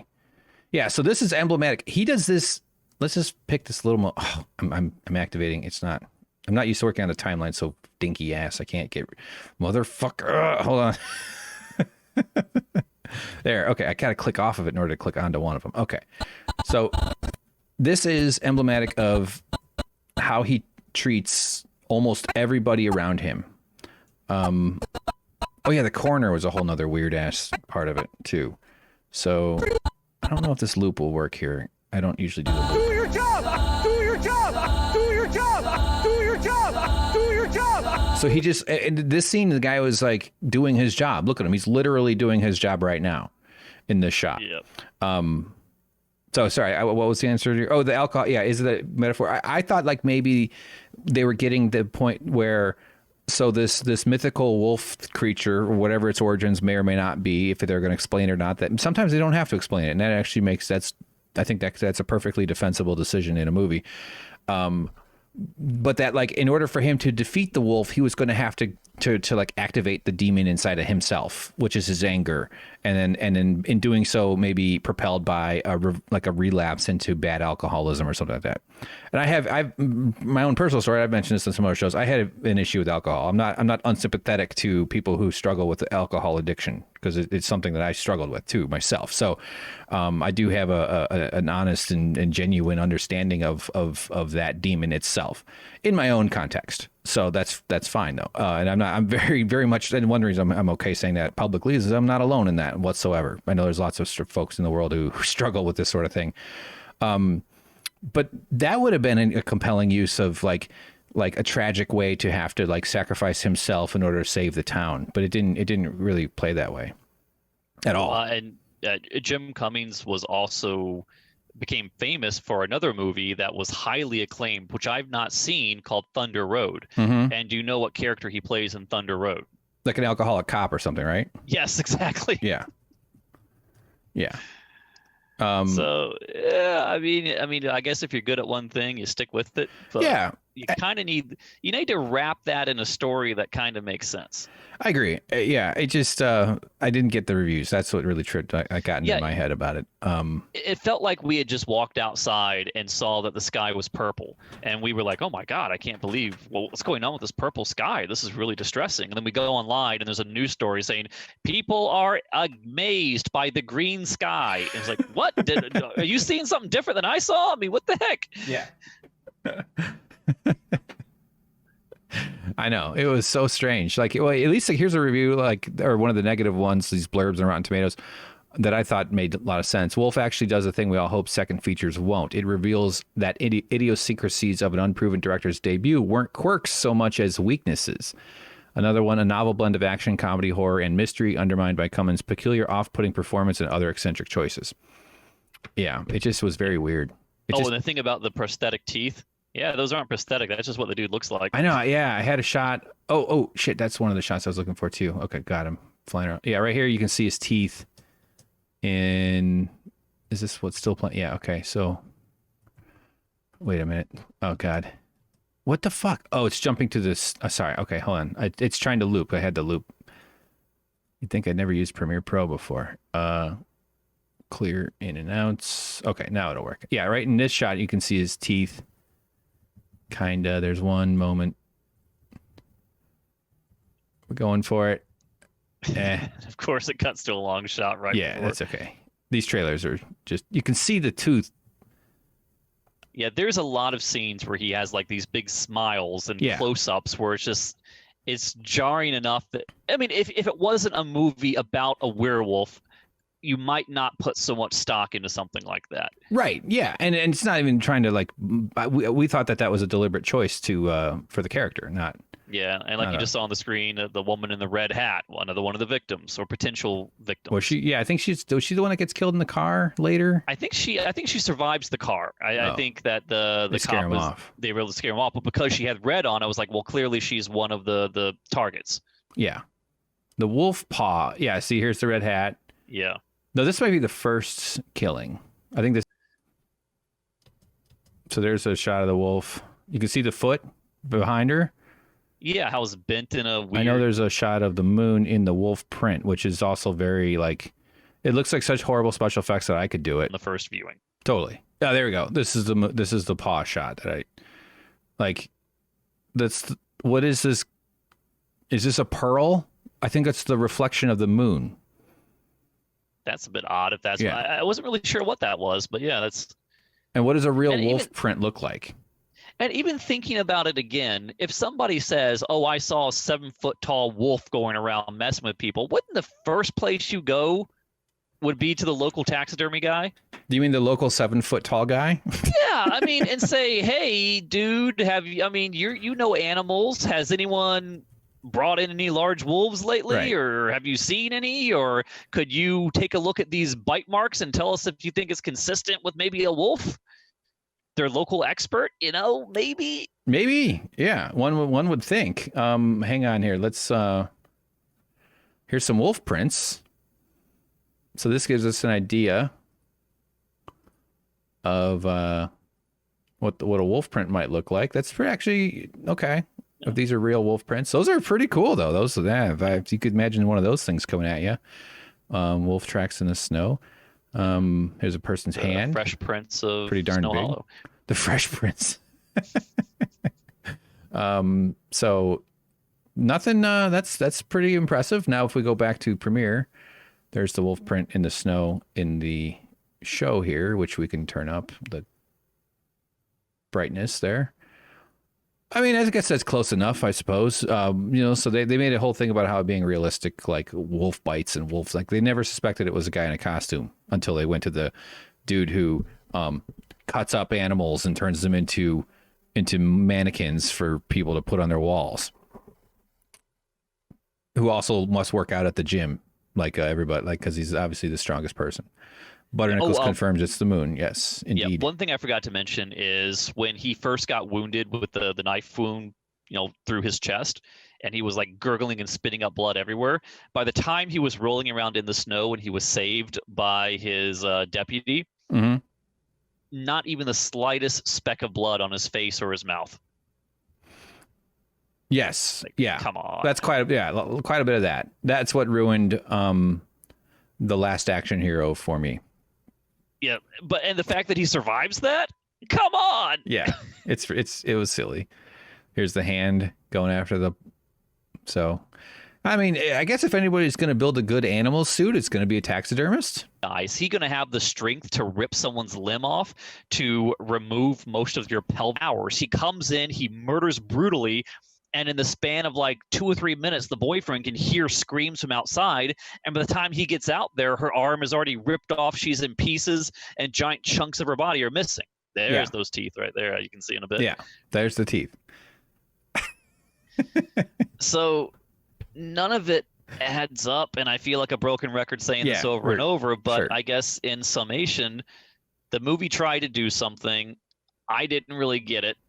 the pieces didn't add up, and I ended the it wondering what the point of all of this was.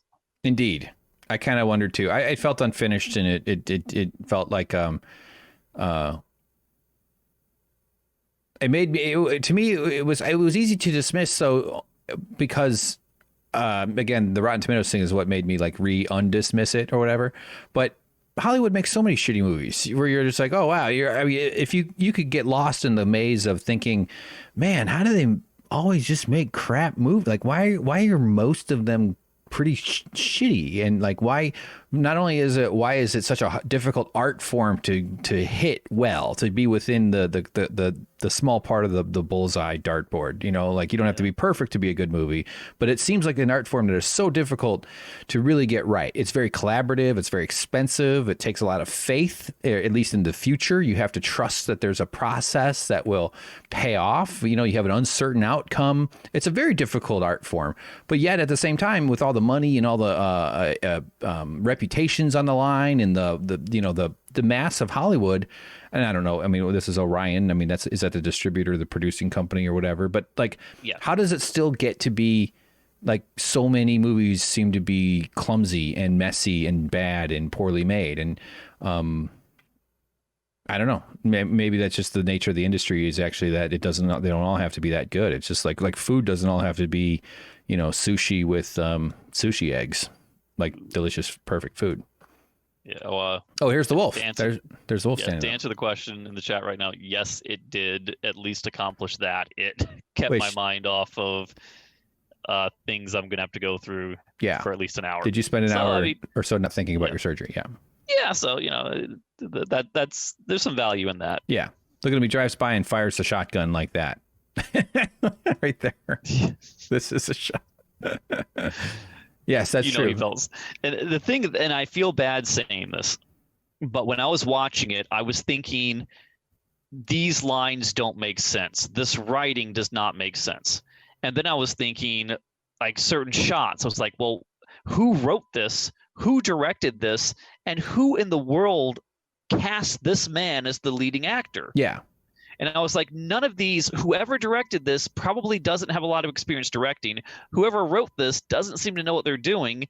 And whoever cast this guy probably should have thought otherwise. Yeah. Like you think like, then, oh man, we really screwed up. We shouldn't have put that money into that pile. And then after the movie was over, I looked it up and I was like, oh, it was written, directed, and starring the same guy. Mm-hmm. So it's like, okay, well, that's how he got the role, I guess. It's fine. Yeah. And a writer, director, actor can be really good. Like that can work. Yeah. In the hands of the right person. You know, I didn't want to say that because it sounds so contentious and arrogant and condescending, but still, I couldn't have done this. I couldn't have done a quarter of a good a job as he did. For what it is, it's pretty, you know, it's a movie. It's a movie. I couldn't have done it. So more power to him. Yeah, I suppose that's true. He definitely did something. I mean, when you score Rotten Tomatoes that well, you're probably going to get to do more of that. Yeah, and I'm not one to look down on another person's success. I wish him the best. I hope that he has a chance to make many more movies with that may be better than this. Maybe, I don't know. Yeah. I agree. I am not going to look at his name in a movie and say, oh, I'm not going to watch that. It's that guy again. No, I'd check out something else by him just to see what his thing is. I would do the same. I'm with you 100%. I'm trying to do this here real quick. Get back to, I see what's going on. Yeah, I would give the guy definitely more of a chance to see where he goes with it. But a lot of directors don't get to do that. Like they get one or two good movies, right? Or one movie try, and then they don't really, if it doesn't take, I don't know, maybe I'm bullshitting. It probably. Yeah, I mean, I worked with a guy for a couple of weeks who we were shooting a pilot for the FX network. And he's not a huge actor. I mean, if you Google him, you'd see he's got a name.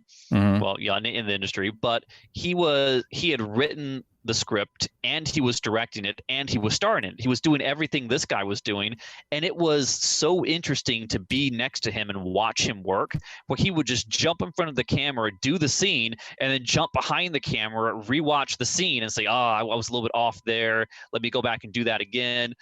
and just to see how he could critically assess himself in real time. Some people, I imagine, are really good at that, like this guy was. He was fantastic. Others might not quite have that skill set down yet. And I'm not saying he's one or the other, but I'm just saying that it's a lot harder than it might look. True.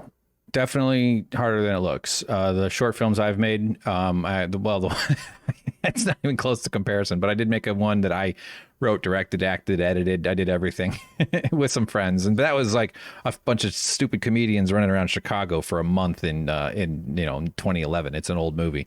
But I don't know. I still think how hard it is, the difficult part is getting the funding and getting the organization together. Oh, yeah. Whether you have taste, isn't there that phrase, there's no accounting for taste? Like that's the real thing. You still should be expressing your taste.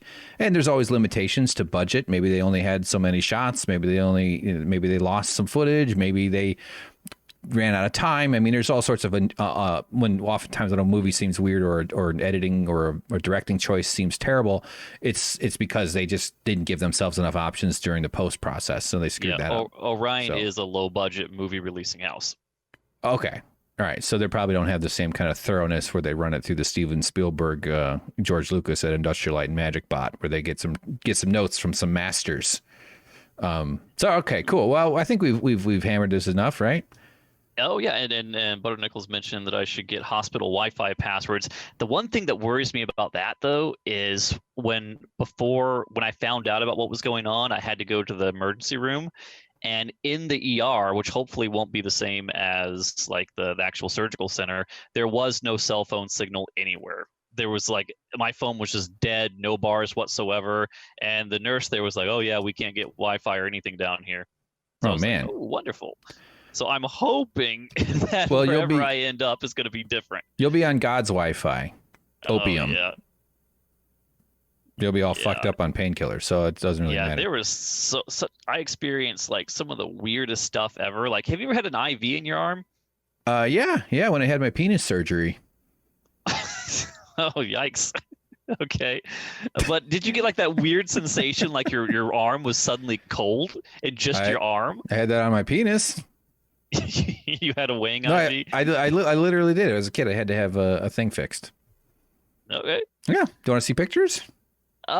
Maybe next time. I'll bring them to you while you're in the hospital. Yes. Yeah.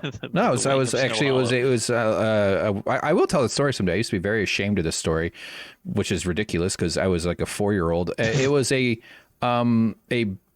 side effect of a botched circumcision. How's that for you, huh? James, your response. Yeah, no. I am just reading what Butter Nichols said. See, she had it on her penis too. Yep. Yeah. It's very common, I hear. Yeah, you get a needle in there, and you go, ow. So no, what? The needle in your arm felt what? What were you going to say? Well, no, it's just that weird sensation that, just like this weird cooling sensation in your arm.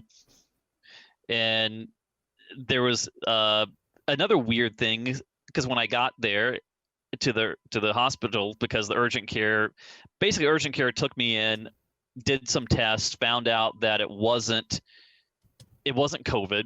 Mm-hmm. And then they listened to my heart and immediately said, "You need to go to the ER." So then we had to go to the ER, and I step up to the front and they say, "Why are you here?" And I was like, "I went to urgent care. They said I needed to come here to have my heart looked at." And the second I said the word heart, someone ran out with a wheelchair, and I stepped off to the side like, "Oh, excuse me, I must be blocking an elderly person or something." And then they're like, "No, this is for you." I was like, yeah. Really? It was the craziest thing. It's like, I can walk just fine. What are you doing? This is unnecessary. This is no need for drama. And they're like, no, you have to sit here. So it's like, okay. Yeah, it's liability stuff. They just like the wheelchair thing is just that's just they ain't gonna let you walk as long as I wasn't even might thinking along those lines. I was like, this is crazy. Don't make a.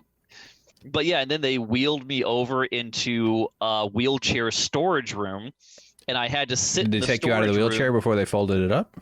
Well, I was wondering about that, but I stepped in the joke. Sorry. And no, the only thing in the room is like 30 different other wheelchairs that are like up against the wall, and there's a little TV up in the corner between them all playing General Hospital. Mm-hmm. And it's like, I'm in a hospital. The last thing I want to see is bad dramas about hospitals. It's like, why would you do that? That's like being on a plane and having Con Air or Snakes in a Plane. Alive. Oh yes, that movie. That Jeez, that's so much worse. I was like, why? Yeah, Lost. Yeah, Lost would be way horrible too. Oh, I did tell this story before. Yes, I do think I've told that story. I'm going to tell it again. It's my crowning moment. Yeah, I was on a train once. We were taking a train from Chicago to Denver for a thing with my dad and both my brothers, and I was sitting with one of my brothers, and I decided to draw two trains colliding in a very like fiery ball. Just in pencil. I didn't have any colors with me, but it was just a pencil drawing, and it looked pretty good though.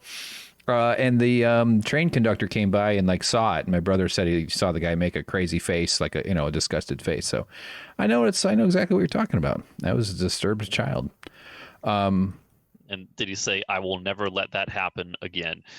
Yes. That's what is? Are you referring to something? Did I miss? The conductor. The conductor. Yeah, I know. Is that okay? Implying that he's wrecked the train before. Oh, the again part. Okay, I thought you meant like letting somebody draw something. I was like, what? No. Is that a Polar Express? Is that part of Polar Express? Okay, cool. Well, what do you think, James? I think we did a decent job for the first Twitch attempt. Yeah, and then I'm probably going to try and rewatch this at some point and be like, oops, I missed an entire scene that pulls it all together. It makes it all make sense. And aren't I a dummy? Well, if we do that, I think the only journalistically ethical thing to do is come back on and correct the record. Yeah, or I could just apologize to Jim Cummings now. Yeah. And say, whoops. Yeah. Well, eventually he's only going to get so many attempts, and then he's going to have to change his name to Jim Goings. Yes. Okay. I mean, I did know someone whose last name was Goings. Really? Yeah. Where did they go?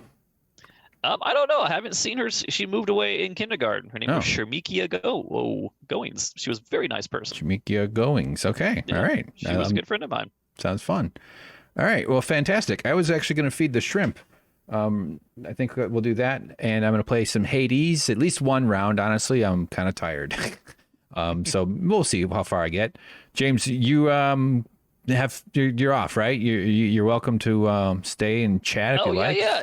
No, I won't doing? Distract you from the gameplay. I will gladly hop off this, and I will watch you throw discs at monsters. I'd rather you stayed on. Oh, I mean, I could if you want. No, I want you. No, I want you to tell me what to do. No, I'm saying you're not distracting, but you're welcome to do either one. Whatever. I think you've worked your ass off all day, though. You probably would be just happy to go. I honestly don't feel like talking to you the whole time I'm playing it, to be honest. Okay. No, that works for me. I mean, I'm happy to sit back and watch. Yeah, I'm much better that way. It's not you. It's more like you. Why would I force you to do 3 or 4 hours of content after you've put in a long ass day doing your thing? Like I would feel like I am sapping you of energy, like the Dementor that I already am. Yeah. Can you imagine like trying to play like, what are you doing? What's that? What's that? Oh, don't get hit. Don't get hit. Oh, you got hit. You suck. But and that's just tonight. Like maybe another time, absolutely, it'd be fun to do that. Or maybe if we play other games, or maybe you and I can play a 7 Days to Die playthrough, like on SuckProfessor, and or even I want to do like a community 7 Days to Die server someday. I think that would be cool to have like a thing. Wouldn't necessarily be able to have it open to everybody. It'd have to be some sort of like Patreon thing or something like that. Yeah, unfortunately, go ahead. A couple of days you could, play some PlayStation 5 demos, see how the new controller feels. Yeah. And it comes with like a full-fledged game. So, there's something there. What are you most excited about the PlayStation 5, if you have a moment to chat about it? I was most excited to see how Destiny 2 would play in the PlayStation 5 environment. And I have, in the last day, been horribly disappointed by news that I've been told, because the PlayStation 5 apparently will run the game at 4K resolutions natively 60 frames per second, which is fantastic. But apparently the Sony PlayStation 5 does not natively support 1440p resolutions, which is ultra-wide, which you use and I use. I don't game on a television. I game on a PC gaming monitor, which runs at 1440p. and it's basically going to take the 1080p signal and stretch it and distort it to fit that ratio because it doesn't support that natively, even though 1440p is effectively 2K resolution. So if it can run 4K native at 60, why in the world would they overlook 2K at 60? I don't know. That's crazy. Yeah, and their justification for it was, well, people are playing this on TVs, and TVs aren't 1440p. Right. But you look at the Xbox, the new one that just came out yesterday, that supports 1440p. True. Yeah. So yeah. What the hell? They need to get on this. They need to patch it. They need to fix it. Yeah, I'd say so. That sounds lame. Other than that issue, though, is the PlayStation 5 going to be a major upgrade over the 4? I mean, in how many years has that? Jeez, it's like it's got ray tracing, RTX technology, ultra fast SSD. It's night and day. It's like it's 10 times plus faster than a PlayStation 4. So it should be pretty interesting to see the generational leap. Now the problem is that you have a new console out. The console is not launching with like any killer apps, so to speak. There's no like game that people have been waiting and dying for that's only available in the PS5. The opening launch lineup is pretty milquetoast. Okay. So there's really nothing in that respect that's going to blow me away. I'm just going to be really excited to see how responsive the menus are, how certain older games perform in the better hardware atmosphere, how games that I may have played in the past and enjoyed on the PS4 at 30 frames per second, are they now running at 60 in the new environment? It's stuff like that. It's mainly, can I re-enjoy content I've already played in a more favorable environment? That's what I'm looking for. Wow. Yeah, sounds good. Are there any big games coming out next year? Like, what are the big titles that are the on the one way? I'm looking forward to most would be God of War Ragnarok. Because God of War is an absolutely beautiful, well-crafted story with characters that you genuinely care about. It's just so good. Okay. A great question from the crowd. Is PS5 worth it if you have an older TV? That's a tough one because the thing that makes the PlayStation 5 so great is that it handles higher refresh rates, higher frame rates, higher resolutions. And if your television doesn't support more than like 60 hertz, or if it only goes up to 1080p, I think the returns that you would get from the console are more de minimis. But having said that, a lot of people who have their hands on the console already say that it's not just the graphical improvements, but one of the standout features of the console is the new controller. Because the new controller has much better haptic feedback. It has much better grip and a much better hand feel. And it has a new feature that has dynamic resistance on the back triggers. So, for example, if you're playing a game in the past where you have to pull a trigger on the back to fire a gun, if it's a pistol or something, maybe you got to pull the trigger and it just fires the pistol. But maybe you've got this big shotgun. When you go to pull the trigger, the game is going to put in resistance where it feels physically harder to pull that trigger to accomplish a more difficult task. So you feel more immersion. You feel the weight of what's in your hand as you're playing it.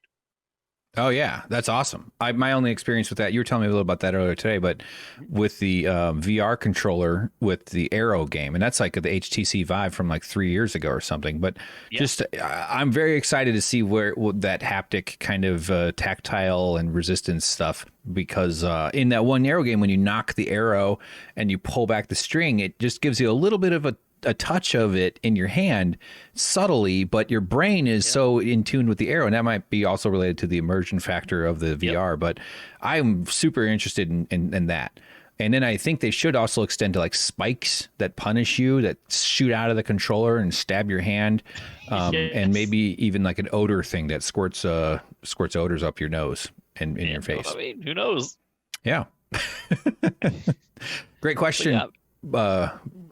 Audience. And if you are into VR, where you're talking about like the PlayStation VR, that apparently will be a better experience as well, because in that instance, you're not piping the signal through a TV, you're piping it directly into your VR headset. So you will be able to enjoy the added fidelity that the PlayStation PlayStation 5 hardware can provide over top of the PS4. But having said that, not every game that you pop in is going to play more fluidly than it did in past generations. Developers do need to come in and they do need to patch their older games to take advantage of the extra horsepower of the new system.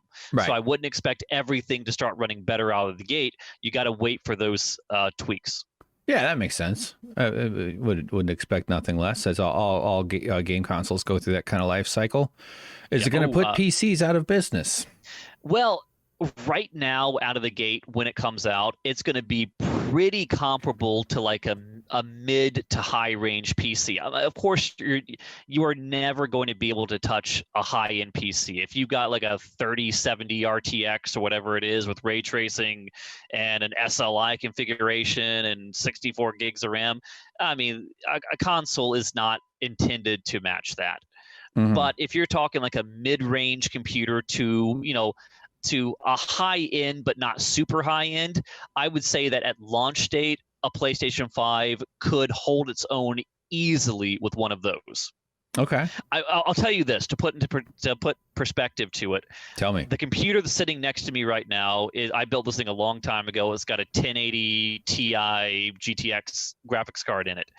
I believe, and don't quote me on this, but I believe that they've said that the GPU inside the PlayStation 5 is somewhere comparable to like an RTX 2050 or 2060 or something, mm-hmm. which is far better than my graphics card here. And the games I play on my PC they run smoothly, high resolution. They look fantastic. Okay. So I'm hopeful. I'm optimistic. I think it'll be a great system. All right. Well, there you go, everybody. It'll be a great system. Let's all hope. It looks like a couple of stormtroopers are like having a family, like couple of George Lucas heads. Like yes, yeah. And Butternickel said to load up a bunch of movies onto an iPad or something. That's brilliant. I am going to do that. I'm hoping Disney Plus allows this because I have intentionally not started watching Mandalorian season 2 because I'm saving those suckers for my wonderful vacation at the hospital. Can you download? How do you do that to get it? I don't know. Yeah. I need to look into that to see and start preparing for stuff and downloading and all that.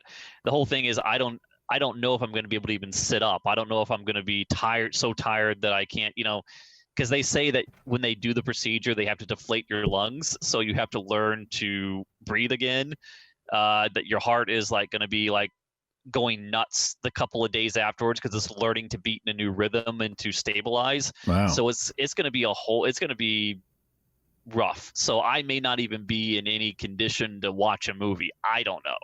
You'll have, especially in the first few days. I mean, but yeah, I mean, you're also going to need to you'll be out. I mean, once you're back here, you'll have no problem with getting plenty of content into your content holes. But yeah, I think she's a Pirate Bay. Butternickles is suggesting. A much younger me would have done that. I actually haven't done any pirate. I used to do a lot of IRC torrenting, and I used to use Pirate Bay and uTorrent and all sorts of shit. Before that, I would use local BBSs from the 90s. Way back in the early days of the internet. I used to play Duke Nukem 3D with a friend, a couple people in town, and we would call each other up and put the modem on the phone receptacle. I think I'm like the last generation of people who did that kind of thing. Like the War Games era was a little before mine. If you've seen the movie War Games, where he uses that as a way of hacking into his school. So, but yeah, she's right. 5 days in the hospital is a lot. And books, like written movies. Yeah. I'm hoping that it's not going to be a full week. But the one thing I do know is that it has to be at least 3 days, because what I've been told by other doctors is that when they do the procedure, they also have to cut 2 holes in you lower down in your chest and stick drainage tubes in. And those tubes have to stay in you for about 3 days. Wow. And they've said that the drainage tubes can be very painful, but they make you stand up and walk around with the drainage tube still in you. Yeah. And that's the thing they say, if you're going to experience any pain, that's going to be it. But sorry, are you trying to go? Do you have your game? Are you going to play your no, I haven't gotten any notifications yet. Okay, no problem. You have a baseline of pain that recently, though, when you had an accident on the stairs, right? So, and from your understanding is the injury that you suffered going up the stairs. James fell at the bottom step and rolled all the way up to the top. Yeah, I crushed all the cartilage in the right side of my chest, and it was. So you landed on the top step though. You tripped on near the top, right? Yeah. And then you crushed the cartilage. So you didn't break bones, but your cartilage between your ribs was crushed. Yeah, and I don't like. Jesus. I'm not the kind of person that likes to complain a lot or ask for help. I am. So I kept going to work like that, and I was sitting in meetings and I was trying to hide the pain, but it was so intense that like my face was sweating, I was blood red, I was shivering, and I had water running out of my eyes, and I was just trying to hide it, and they're like, "Are you okay?" I'm like, "I'm okay." That's a survival response to a traumatizing childhood. Yeah. You probably could have used a couple of those sick days there when you say, "Hey, boss, I think I have broken bones in my chest." They did convince me to go to urgent care to make sure I was okay, so I went there. I was actually surprised you went, because it was actually your coworkers forced you to. They kind of forced me to when they saw what I was going through, and the guy said, "Well, looks like no bones are broken. But to tell you the truth, you'd be much better off had you broken them, because the pain and recovery time for a broken rib is about half the time and half the pain for crushed cartilage." Wow. So I was like, okay, great. But they made sure that like no liver damage, no like puncture of, any other organs when it happened. Yeah. They just said, yeah, it's going to hurt like crazy. You got to just grit and bear with it. You're not going to be able, I couldn't sleep for days and days on end, because just in breathing in and breathing out is just intense, unbelievable sharp pain. I sat up at night, maybe 5 nights in a row, just on the borderline hallucinating, just up in the middle of the night, just laughing at how bad it hurt. Yeah, there's no sleeping. There's no position you can lay in that's comfortable. Right. And even if you do manage to find a position that's comfortable and you drift off, the first little movement you make when you're asleep, you wake up to just blinding pain. Man, that's crazy. I hope it doesn't happen again. We got to get you on some vitamins and some keto. Get some goddamn freaking nutritious, robust food in you. We got a Teddy Roosevelt, you my man. Yeah, turn you into a tough guy. Yeah, but that's the thing about it, is that having gone through that, and I asked medical professionals about this on Reddit and stuff, and I said, yeah, well, I've experienced this. Is this more or less worse?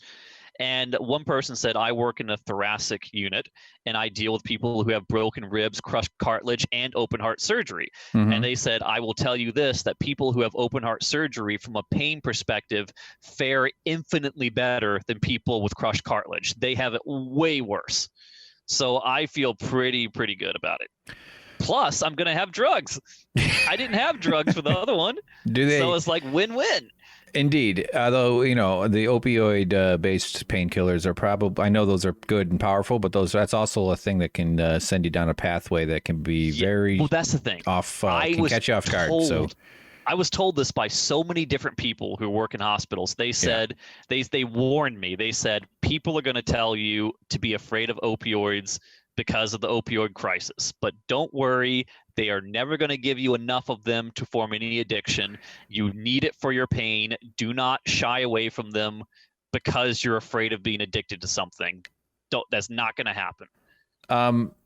That's not. Yeah, I would never contradict what a medical professional says, but in my understanding of what drives addiction, it's not so much the substance as it is the underlying emotional conditions of the person who takes the substance. It's about coping skills for a person, that I think. And then again, there's no one answer, there's no one formula, there's no one easy this is exactly how it happens or how it does. But if you look into the research or the writings, and there's a TED talk of this guy Johann Hari, Johannhari.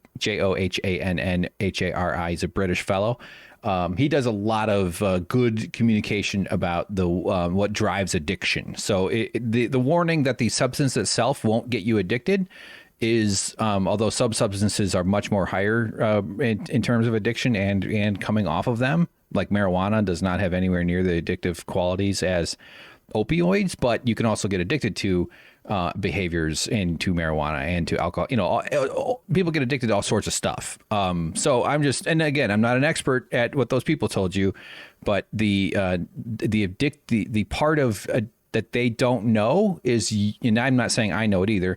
I'm only saying this for you and for anybody else hearing this, is like, it's your psychological background. Do you have issues in it with that sort of thing in your family? That's an indicator that it might be a little bit riskier than someone who doesn't. Have you ever had any issues before?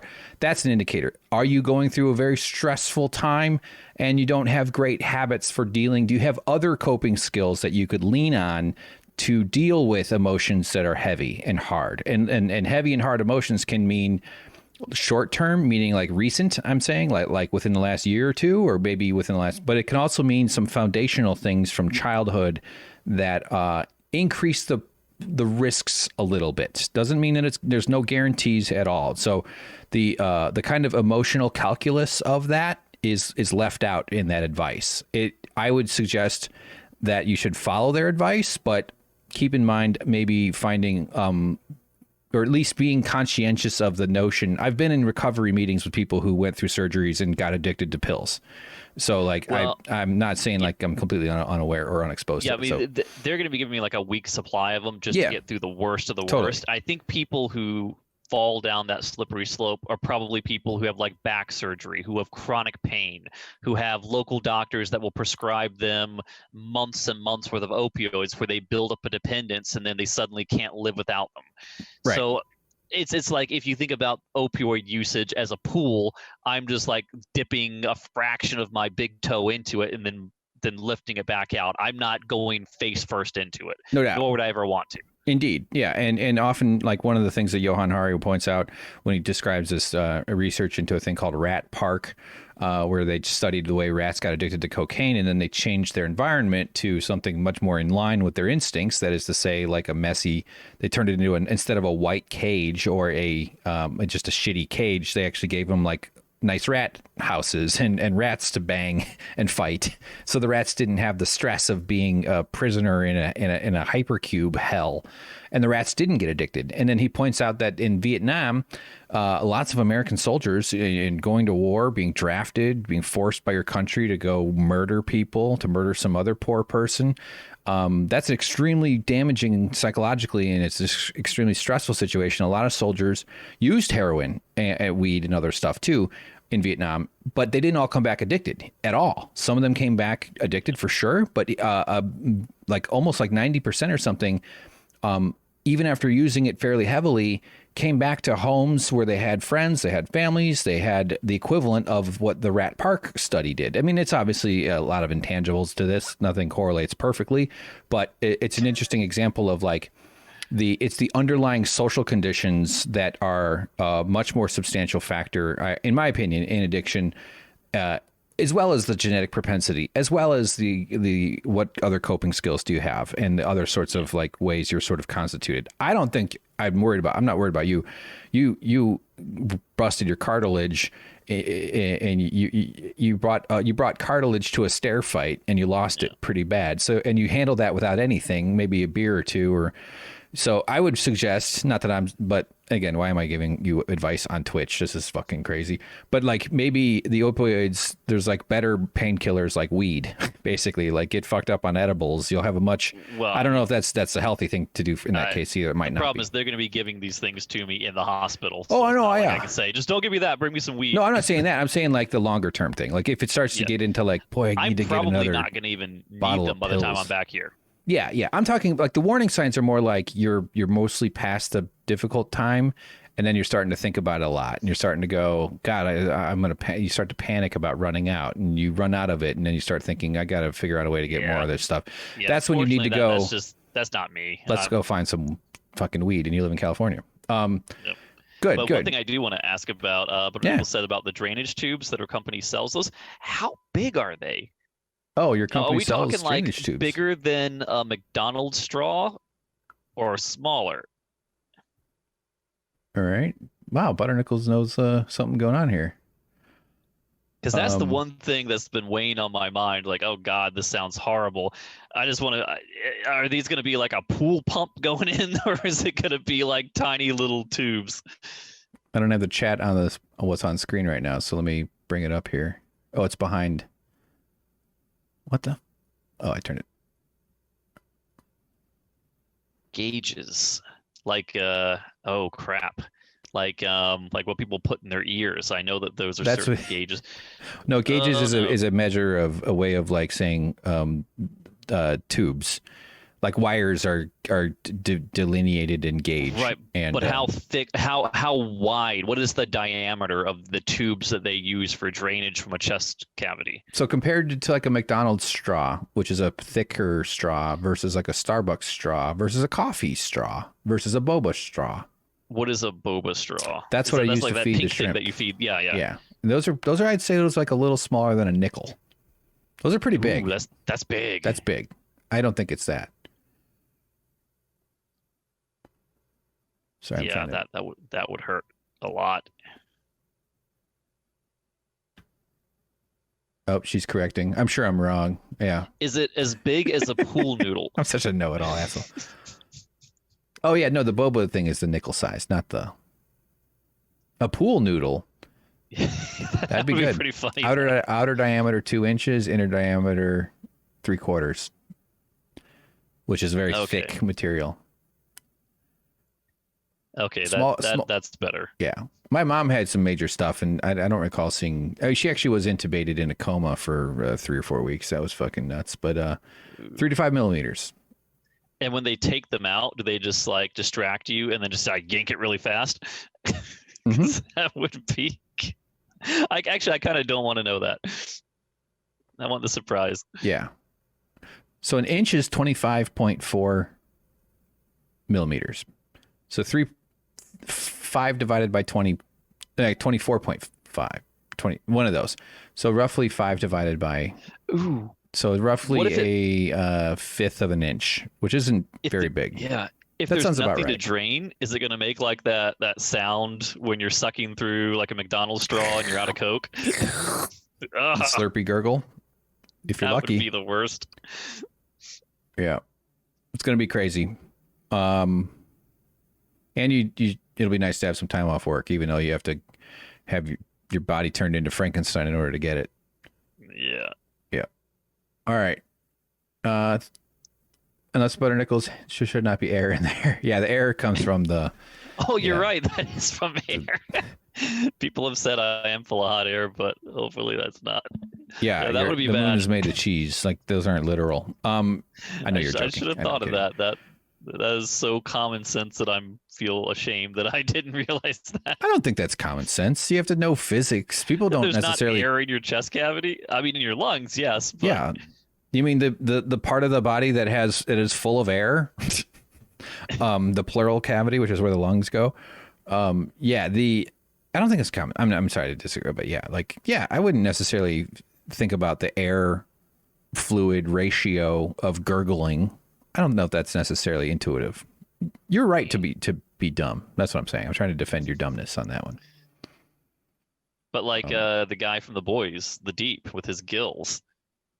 Yeah, I hate that. I hate that fucking The Boys. I mean, I know I love the show The Boys, but the Deep is my least favorite part of the whole The Boys. If we could talk about that, I'm not going to do it right now, but that would be another thing we got to do on SuckProfessor is do a whole The Boys. We've what was the one we did before this? Which show? Damn it, we loved it. It was a great show. Westworld was the last. In addition to The Boys, we watched it at the same time as The Boys. The mommy flying around, mommy blowing up people with her voice. Oh, the dances with Wolf of Wall Street. Yeah, raises with snowed wolves. Raised by wolves of Snow Hollow. Butternickel says she wouldn't have thought of it if I didn't have to work with it all day. Yeah, see, I don't think it's that necessarily like. We definitely. So James is wrapping. Go ahead. Can I get like different color tubes, like when kids get braces and they get to pick the colors of their braces? I'm sure. Yeah. Because I want to be fashionable. Yeah, I'm sure that's what it is all about. You can get maybe some waifus. I want peppermint flavored tubes. That's perfect. So you'll be fine. It's all going to work out. I'm going to make sure that you're wherever you're going to be. We still have to talk about that. We don't know where you're sleeping. You'll probably end up sleeping downstairs first, right? I don't know. Whatever. We'll see. God, no. She says order your waifu pillow. I will. No. Yeah. That is horrifying. We could get a wolf pillow. I actually think I have an animation idea of making like Joe Biden waifu pillows and doing them for his whole cabinet, just so that we have like because I wanted to make animated characters of like Trump and the monsters in the swamp and all that, but I think it'd be fun to do waifus because then we just have to basically clip them out of photos and put them on a pillowcase, which is much easier than drawing a whole fresh thing. Yeah. So James, you're going to be great. Everything's going to work out fine. You have, I'm looking forward to helping, meaning like, you're not alone. You don't have to suffer if you're thirsty and you can't get up, but you better not sit there thirsty because you're afraid to ask me to help you. As you know, I will tear your chest open if I find out you're hesitating because I'm not going to let you be fucking thirsty. I'm not wiping your ass. I don't know what the solution is for that problem. My plan is to be like the woman from Raised by Wolves, where if I find myself needing sustenance, I will redirect my drainage tubes into you and suck out your life force. Okay. And then it will feed me. Great. This is far more intimate than I ever wanted to get with anybody, to be honest. That's why I chose not to be a mother. Nipples are just milk tubes, just short ones. Yes. I got to stop reading fortune cookies on the air. Yeah, no, it'll be okay. It'll be an interesting experience. We'll update people with with more when we get into it and see how it's going. Maybe we'll be selling some of that opium on eBay, and then we both go to jail for drugs. James put that in the least. I think the nipple thing. Oh, I'm going to bring home jars of my drainage fluid, and we're going to put them in a glass case in the living room. Don't you dare touch it. Okay. Settle down there, Island of Dr. Moreau. But some shows we're going to talk about in future things, if James is willing again, for more SuckProfessor stuff, is we want to talk about The Boys. I know the season's way past. We don't really do much on this YouTube channel, as everybody knows, to like play the algorithm very well. 3-hour videos with just talking isn't great for that. Maybe we'll get on TikTok. James keeps talking about it. He won't shut up about how he wants to be a teen all over again. I'm just going for that Tiger Beat magazine. I think it's my time. Highlights is really where everything is. But I want to do what we do in the shadows. I think that'd be fun to talk about. Avenue 5, I've brought it up before. I enjoyed it very much. It's on HBO, and I'm not even Isn't that where we get the opioids in the alleyway at Avenue 5? That's Avenue 69. Oh, right. You're thinking of it wrong. That's by the Four Seasons Total Landscaping. It's across the street from the dildo shop. In the crematorium, by the way, they cremate dildos because people don't like to use the used dildo market is pretty low. It's not something you can't be like, oh yeah, honey, your new girlfriend. Like, yeah, those are my old girlfriends. I mean, I don't know. Maybe not. Just run them through the dishwasher. What the fuck? Why would that be so bad? Recycling plant just for them. Yeah. Or maybe they could like build them into stuff. Use them as a building material. What if we had next to our trash can the blue one for recycling and then the purple one for a big purple one? Yep. And but the recycling bin has 2 ends to it. Go in either end. What a weird world. Butternickel says, I'm so spoiled. I get you guys all to myself until others find out about this channel. No, you know, I am so bad at my career, Butter Nichols one, that you will never worry about. We're gonna do this for years. That's very flattering. Thank you for saying that. That's actually incredibly nice of you, James. Before you go, just to tell you that you're loved, I want to share really quickly. It's going to have to scroll down in my Twitter a little bit here. Don't worry, I'm not trying to trick you or anything. Someone who followed me on Twitter said something nice, and I know it's somewhere here. Bear with me. Damn it. There's so many. Hold on. It's coming up. Will they be making knockoff PS5 controllers? I'm just trying to stretch for time. Cats will be doing that. What isn't Xbox having something coming out soon? Oh, the Xbox Series X came out yesterday or today. Oh, really? Yep. The new console generation has begun. The Series X and then the Series XX and the Series XX4 Yeah, and not the to be Series One. confused with the Xbox 360, the Xbox One, the Xbox One X, the Xbox One Series S. This is the Xbox One Series X. Yeah. Yeah. Not Series confusing at X. all. No, yeah. Brilliant. Oh, the base PS5, I believe, is $499 for the disc version, and I think $399 for the digital only version. Nice. Okay. Good to know. So I'm not going to show it. I'm still not quite ready to put Twitters up. I just feel like people deserve. I don't know why. Well, why not? This is fine. Hold on. Oh yeah. Okay. Let me see. So on screen is a tweet that someone wrote me. This is one of our a viewer from SuckProfessor. I was talking about politics, about how Steve Kornacki wanted to have a threesome with Santa and Mrs. Claus. And then, of course, Santa's wife, I was like, well, I think that's a little not with the times just to call her Santa's wife. So I wanted to find her name. And what's her name? Mrs. Claus. But this Christmas Cappers, Jax AMG wrote us, "This is adorable." And I said something back. And then this person wrote, "Y'all really did. Hilarious duo. GOT Final Series and Westworld 3 were painful, but your vids literally made them worth slogging through. Thanks to you and James. Wow. We'll definitely be checking out the pod."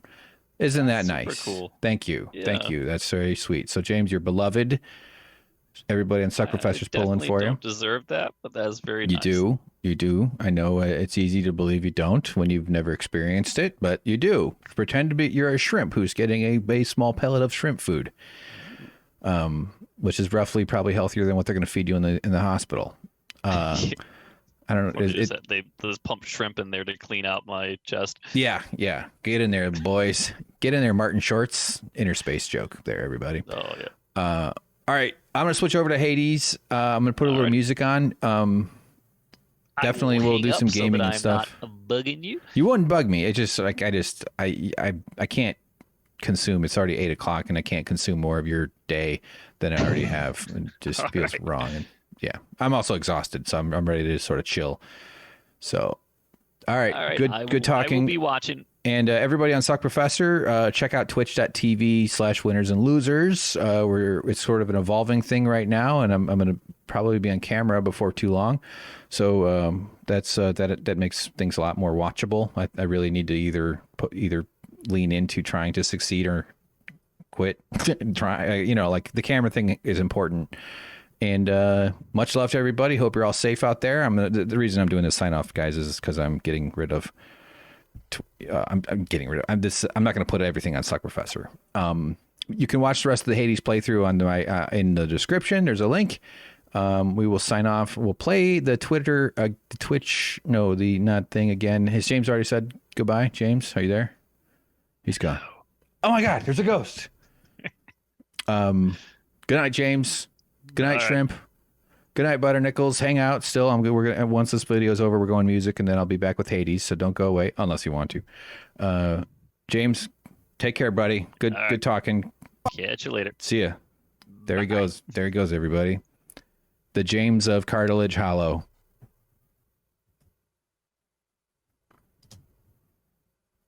You're watching SuckProfessor. You're watching SuckProfessor. You're watching SuckProfessor. Hello, everybody. It's me, Hank. I'm joined by James. James. Hey, buddy. We're taking a journey into deep, scary space. Sir, hello.